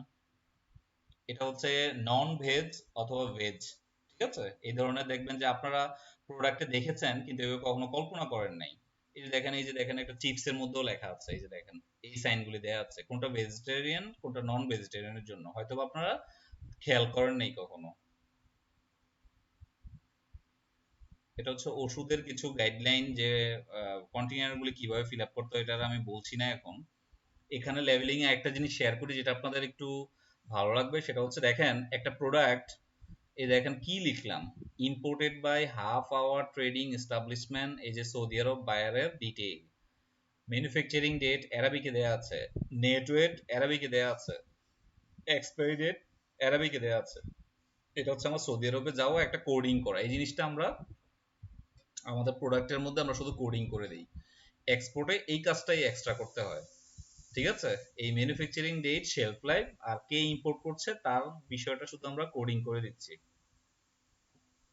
এই ছবিগুলি হচ্ছে আপনাকে হেল্প করবে যদি কেউ ফুড নিয়ে কাজ করতে চান, তাহলে এই লেভেলগুলি তৈরি করতে সুবিধা হবে। এটা হচ্ছে আমার প্রেজেন্ট কোম্পানির একটা নতুন আইটেম আমরা তৈরি করেছি। আপনাদেরকে বললাম যে একটা ইউনিক আইটেম তৈরি করেন, একটা ইউনিক। আমরা দেখলাম যে মার্কেটে সবারই বিস্কিট আছে, মানে আমি কোম্পানি পার্সপেক্টিভ থেকে বলছি। সো আমি আমরা একটা জিনিস তৈরি করলাম যে এটা হচ্ছে একটা কাগজের প্যাক, ঠিক আছে, আমি ছবিটা দেখাচ্ছি। কাগজের প্যাক দিয়ে আমরা একটা স্পাইস টোস্ট তৈরি করলাম এবং এটা ভালোই চললো। এখানে দেখেন যে ফ্যাসাইয়ের কথা বলেছি, ইন্ডিয়ার লাইসেন্সগুলি। এখানে একটা জিনিস হচ্ছে, এটা আপনারা হয়তো পরে আমাকে জিজ্ঞেস করতেন যে একটা লেভেলের মধ্যে কয়টা বায়ার, দেখেন এখানে ইন্ডিয়ার কতগুলি বায়ারের একটা লেভেল, কারণ এই একটা প্রোডাক্ট সবগুলি স্টেটে যাচ্ছে। সো আমি একবারই সবাইকে প্রিন্ট দিয়ে দিলাম যেন বারবার আমার প্রিন্টিং এ খরচ না হয়। আলাদা আলাদা প্রিন্ট করতে গেলে আলাদা আলাদা ডিজাইন, আলাদা আলাদা সময় নষ্ট হবে। সো আমি একবারই করে ফেললাম। এই দেখেন যে কাগজের ছবিগুলির কথা বললাম, এটা কিন্তু আপনি বিশ্বাস করবেন কি না, এটা কিন্তু সৌদি আরবের একটা বাঙালির একটা দোকান। এই যে দেখেন, এই যে আমার প্রোডাক্টগুলি সেইভাবে সেল করছে। এটা আরেকটা সুপার শপ সৌদি আরবের। এই যে দেখেন, এই প্রোডাক্টগুলি কিন্তু বাংলাদেশে নাই, এটা সৌদি আরব। এই যে দেখেন, এখানে জুম করলে দেখা যেত Saudi Arabia imported by Saudi. এই যে এই কাগজের প্যাকেট এবং এখানে স্পাইস টোস্ট। এই যেমন সৌদি আরবের বায়ার, ওরা হচ্ছে কন্টিনিউ কমিউনিকেশন যে করে, কমিউনিকেশনে সে আমাদেরকে এই প্রোডাক্টগুলি দিয়ে দিচ্ছে, মানে কিভাবে সাপ্লাই করতেছে, আমরা কন্টিনিউ একটা কমিউনিকেশনে থাকি। এটা ডিফারেন্ট মার্কেটে এই যে ছবি প্রোডাক্টগুলি এভাবে সেল হচ্ছে। এই যে অন্য কোম্পানির প্রোডাক্ট আছে, এই দেখেন বায়ার আমাকে, যে ওনার নাম হচ্ছে তসলিম ভাই, উনি আমাকে বলতেছে জাস্ট ডেলিভারি হোলসেল অর্ডার, ঠিক আছে। এটা হচ্ছে আমার ভুটানের একটা বায়ার, সে আমার চকলেট বিক্রি করছে। ওই একই প্রোডাক্ট আবার এই যে দেখেন ভুটানে সেল হচ্ছে, ভুটানে। এটা হচ্ছে আমি যে কার্টুনের কথা বললাম, ভালোভাবে প্যাকেট করতে হবে। দেখেন স্কোয়ারে আমরা সবচেয়ে বেস্ট প্র্যাকটিসটা করতাম, এই যে দেখেন একটা ওষুধ কার্টুন, এই ছোট ছোট কার্টুনকে আবার বড় একটা কার্টুনে, তারপরে আবার এটাকে প্লাস্টিক দিয়ে এটা করে রাখতাম, যেহেতু এটা মেডিসিন আইটেম। আবার ধরেন বায়ার কি করতেছে, বায়ার প্রি শিপমেন্ট ইন্সপেকশন করতেছে, এটা স্কোয়ার ঢাকায় সেলস অফিসে, অনেক আগের ছবি। সো এখানে দেখেন কার্টুনগুলিকে আবার বায়ারের লোক, মানে একটা এজেন্ট, পিএসআই, যেমন ধরেন প্রি শিপমেন্ট ইন্সপেকশন কে করতেছে, এটা এসজিএস দিয়ে করাচ্ছে। আমার সব পাবনা ফ্যাক্টরি থেকে ঢাকা সেলস অফিসে আসলো, ওরা চেক করলো, চেক করে ওরা একটা রিপোর্ট দিবে, তারপরে বায়ার ফাইনাল কনফার্মেশন দিবে জাহাজে তোলার জন্য। এখানে স্টিকার একটা মজার কাহিনী বলি আপনাদেরকে। যেমন কিছু কিছু লেভেলিং এর ক্ষেত্রে এমন হয় যে হুট করে আমার ওই কান্ট্রিতে জিনিসটা চেঞ্জ হয়ে যাচ্ছে, রেগুলেশনটা চেঞ্জ হয়ে যাচ্ছে, তাহলে কি এটার অল্টারনেটিভ কোনো ওয়ে নেই? ডেফিনেটলি ওয়ে আছে। ধরেন আমার একটা প্রোডাক্ট চলে গেল সৌদি আরব, এখানে একটা ওয়ার্ড ভুল, এখানে একটা রেগুলেশন মেনটেন করা হয়নি, তখন আমরা স্টিকার ইউজ করি। বায়ারকে ইমার্জেন্সি স্টিকার তৈরি করে দিয়ে দিই, বায়ার এটা দিয়ে কোনো রকম মার্কেট তৈরি করে। এরকম আমার কানাডাতে হইলো, বেঙ্গলে থাকতে আমার লেক্সাস বিস্কিট, লেক্সাস তো আপনারা সবাই চিনেন, লেক্সাসে তখন ফ্রেঞ্চ ল্যাঙ্গুয়েজটা ছিল না। সো আমরা এটা জানতাম না, যেহেতু আমি আগে ইলেকট্রনিক্স ফার্মাতে কাজ করতাম। সো যখন পৌঁছানো গেল, বায়ার বলল যে এই অবস্থা, আমার তো এটা তো কানাডার গাইডলাইনে নাই। সো এটা সলিউশন কি? সলিউশন হচ্ছে ডিটেলটা, ইনগ্রেডিয়েন্ট লিস্টটা আমরা ফ্রেঞ্চ ভাষায় তৈরি করলাম। মতিঝিল ভিত্তিক দেখবেন যে কিছু ট্রান্সলেশন আছে, ওরা ট্রান্সলেট করে দিল, আমরা এটাকে স্টিকার বানালাম, এটা কুরিয়ারে পাঠিয়ে দিলাম, ও সবগুলি পেস্ট করে ফেললো, ঠিক আছে, ওর লোক দিয়ে, এবং আর সমস্যা হয়নি। সো এই ধরনের প্রোডাক্টের অনেক ধরনের কাজ করতে হয়, এটা আমরা স্টেপ বাই স্টেপ শিখবো। একদিনে হয়তো বা পুরোটা আমরা একটু লাগতে পারে, প্রেশার লাগতে পারে, বাট আস্তে আস্তে আমরা শিখতে পারবো। কার্টুনের কথাটা কেন বললাম, কার্টুনটা যদি এক্সপোর্টে আপনার স্ট্রং না হয় তাহলে কিন্তু দুমড়ে মুচড়ে যাবে, নষ্ট হয়ে যাবে। আর কার্টুন নষ্ট হয়ে গেলে বায়ার কিন্তু অনেক ধরনের প্রবলেম ফেস করবে। কার্টুন যদি নষ্ট হয়ে যায়, ও কিন্তু ওর এন্ডে সেল করতে পারবে না। এই যে দেখেন, আপনারা কি বলতে পারবেন যে এখানে কি হয়েছিল, এটার এই কার্টুনগুলিতে কিভাবে নষ্ট হয়েছে? ছবি দেখে কি বোঝা যায়? পানি পড়ছে না, পানি লাগছিল মেবি। হ্যাঁ ঠিক আছে, পানি বৃষ্টিতে সিএনএফ কি করলো, বুড়িমারি পুকুরে ভুটান যাচ্ছে, সিএনএফ বৃষ্টিতে ভিজে ফেলছে কয়েকটা কার্টুন।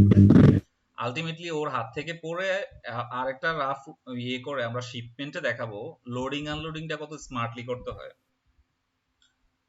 এখানে দেখেন ওই যে 300 কার্টুন চিপসের কথা বললাম, এই চিপস গুলি আসলে ড্যামেজ হয়ে গেছে। এটা কি হয়, হাই অল্টিটিউড, যেখানে অনেক পাহাড়ের উপরে উঠতে হয়, ওইখানে নাইট্রোজেন গ্যাস যেটা থাকে চিপসের ভিতরে, এটা আস্তে আস্তে ফেটে যায়।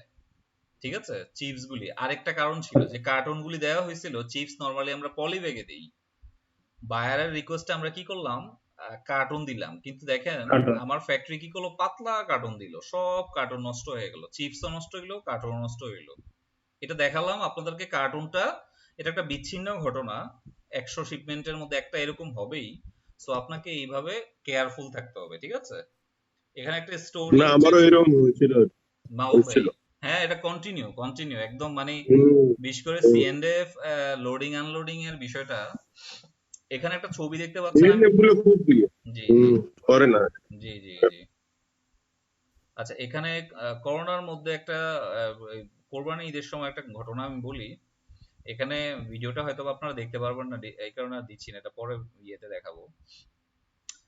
এই হচ্ছে আমার ভুটানের যে শিপমেন্ট গুলো, এগুলো আপনারা জানেন যে আমার পোর্ট পর্যন্ত আমার প্রোডাক্ট যায়, এরপরে আর যেতে পারে না। মানে আমারটা ইন্ডিয়ার ভিতরে হয়ে যদি ভুটান পর্যন্ত চলে যেত তাহলে সবচেয়ে বেটার হতো। তখন আমার কি হয়, বুড়িমারি পোর্টে যায়, আর ভুটানের বায়ার কি করে, ফুনসুলিং থেকে তার একটা ট্রাক পাঠায়, সে হচ্ছে ইন্ডিয়ান, তাও ভুটানিজ না, ইন্ডিয়ান ট্রাক আসে, যে ও ইন্ডিয়ান লোক। তো ও বলতেছে যে, ওর ভিডিওতেও স্পষ্ট বলতেছে যে অনেক কার্টুন নষ্ট হয়ে গেছে। দেখি ভিডিওটা আপনারা দেখতে পারেন কিনা। দাদা তোমার গাড়ি নাম্বার কত? WB 23-10-18 10-18 কত কার্টন মাল বুঝে পাইছো? 625। আর স্যাম্পল কয়টা? দুইটা। আর এনে দাদা তোমার গাড়ি নাম্বার কত? WB 23-10-18 10-18 কত কার্টন মাল বুঝে পাইছো? 625। আর স্যাম্পল কয়টা? দুইটা। আর এনে ই কয়টা, ড্যামেজ কয়টা? তিনটা। ওকে, তো চলে যাও দাদা। আচ্ছা, বুঝতে পেরেছেন আপনারা? এটা ভিডিওটা কি দেখতে পেরেছেন নাকি দেখা যায়নি? দেখা যায় না ভিডিওটা, দেখা যায় না না, ভিডিওটা এই স্লাইডে দেখা যায় না, আমি একটু জাস্ট বলে দিই। স্লাইডে দেখা যায় না, আমি একটু জাস্ট বলে দিই। ও হচ্ছে সিএনএফ বায়ারের সিএনএফ, ও বায়ারকে এই ভিডিওটা পাঠাইছে ফার্স্টে। ও বলতেছে যে আপনার অনেক মাল নষ্ট হয়ে গেছে, এই এক্সপেরিয়েন্সটা শেয়ার করছি আপনাদের কাজের জন্য। তো স্বাভাবিক আমার বায়ার তো খুব অরিড হয়ে গেছে, সে সাথে সাথে ভয়েস পাঠাইছে, ওর সিএনএফ এর এটা আমাকে ফরওয়ার্ড করে দিল, ঠিক আছে। ও বলতেছে যে অনেক কার্টুন ড্যামেজ হয়ে গেছে। অ্যাকচুয়ালি ড্যামেজ হয়েছে কত, এই রাইট সাইডে দেখেন 3টা কার্টুন। এটা কি হয়েছে, তখন কোরবানির ঈদের সময় প্রচন্ড বৃষ্টি ছিল, ভুটান বুড়িমারি পোর্টে যেহেতু আমার কন্টিনিউ প্রোডাক্ট যাচ্ছে, আমরা ওইখানে গভর্নমেন্টের কাস্টমসের অ্যাসাইন করা ওয়্যার হাউস আছে, ওইখানে রেখে দিই সব কোম্পানি, প্রাণ টান যা আছে সবাই, তো ইঁদুরে খেয়ে ফেলছে, ঠিক আছে। তো 3টা কার্টুন নষ্ট হয়েছে, এটা কোনো সমস্যাই না, এটা আমরা আবার রিপ্লেস করব, ইয়ে করব। কিন্তু ও কিন্তু বায়ারকে বলে দিছে যে এই কোম্পানি কিন্তু আগেও অনেক মাল নষ্ট দিচ্ছে। আসলে এটা এইভাবে একটা মানুষের ব্যবসায়িক সম্পর্ক নষ্ট হয়ে যায়, বাট আমরা তো কনফিডেন্ট। সো আমি কি করলাম, আমার সিএনএফ কে ভিডিও পাঠালাম, সে আবার সাথে সাথে আগের রেকর্ড পাঠিয়ে দিল, ওর থেকে রেকর্ড নিয়ে রাখছে আগে যে কত কার্টুন নষ্ট হয়েছে, 3 কার্টুন। দেখতে পারছেন? এই ভিডিও আবার আমি সাথে সাথে আমার বায়ারকে দিছি। বায়ার কিন্তু একদম মানে মানে আশ্চর্য হয়ে গেল যে তাহলে ওরা মিথ্যা কথা বলতেছে। তো এটা ট্রেডে কন্টিনিউ হয়, আপনারা যদি এই রেকর্ডগুলি রাখেন এটা অনেক সুবিধা হয়। এখানে একটা মজা দেওয়ার জন্য একটা ছবি দিচ্ছি, যে প্রাইসিং শুনে সবসময় আমাদের বায়ারদের যেই অসুবিধা হয়, এটা আপনারাও ফেস করবেন। এমন ফেস করবেন যে আমার প্রোডাক্টের দাম হচ্ছে 10 টাকা, উনি বলবে যে আপনি কি 3 টাকা দিতে পারবেন। সো অরিড হওয়ার কিছু নাই, এটা ওরা ওদের প্র্যাকটিসটা করবেই। আমি হচ্ছে একটা প্রাইসিং এর ভ্যালু চেইন দেখাই, দেখে আমি একটু আজকের মতো এখানে ইয়ে করবো, আমি একটু ভ্যালু চেইন দেখাই, ঠিক আছে। একটা ভ্যালু চেইন দেখাই, কালকে আমরা শিপমেন্ট পার্টটা, পেমেন্ট পার্টটা আমরা কালকে শেয়ার করব। আমি একটা ভ্যালু চেইন ওপেন করছি আপনাদের সুবিধার জন্য, তাহলে আপনারা বুঝতে পারবেন যে আমরা ওই মার্কেটে কি কাজটা করি। ভ্যালু চেইন ওপেন করছি। হ্যাঁ, এক্সকিউজ মি, হ্যালো। জি জি জি। স্যার, আমরা তো আজকে অনেকটাই নিয়ে ফেললাম, তো এর মধ্যে যদি ভ্যালু চেইন অ্যাড হয় তাহলে মনে হয় আমাদের জন্য একটু ডিফিকাল্ট হয়ে যাবে।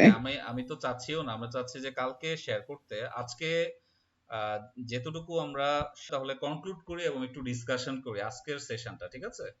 আপনারা আজকে যতটুকু নিয়েছেন আশা করি পেয়েছেন প্রপারলি, আর কালকের পর থেকে আমরা শুরু করবো। এখন আপনাদের সাথে একটু আমরা কোশ্চেন অ্যান্সার ইয়ে করি, যে আপনাদের কারো কোনো ইস্যুজ আছে কিনা, যে বুঝতে পার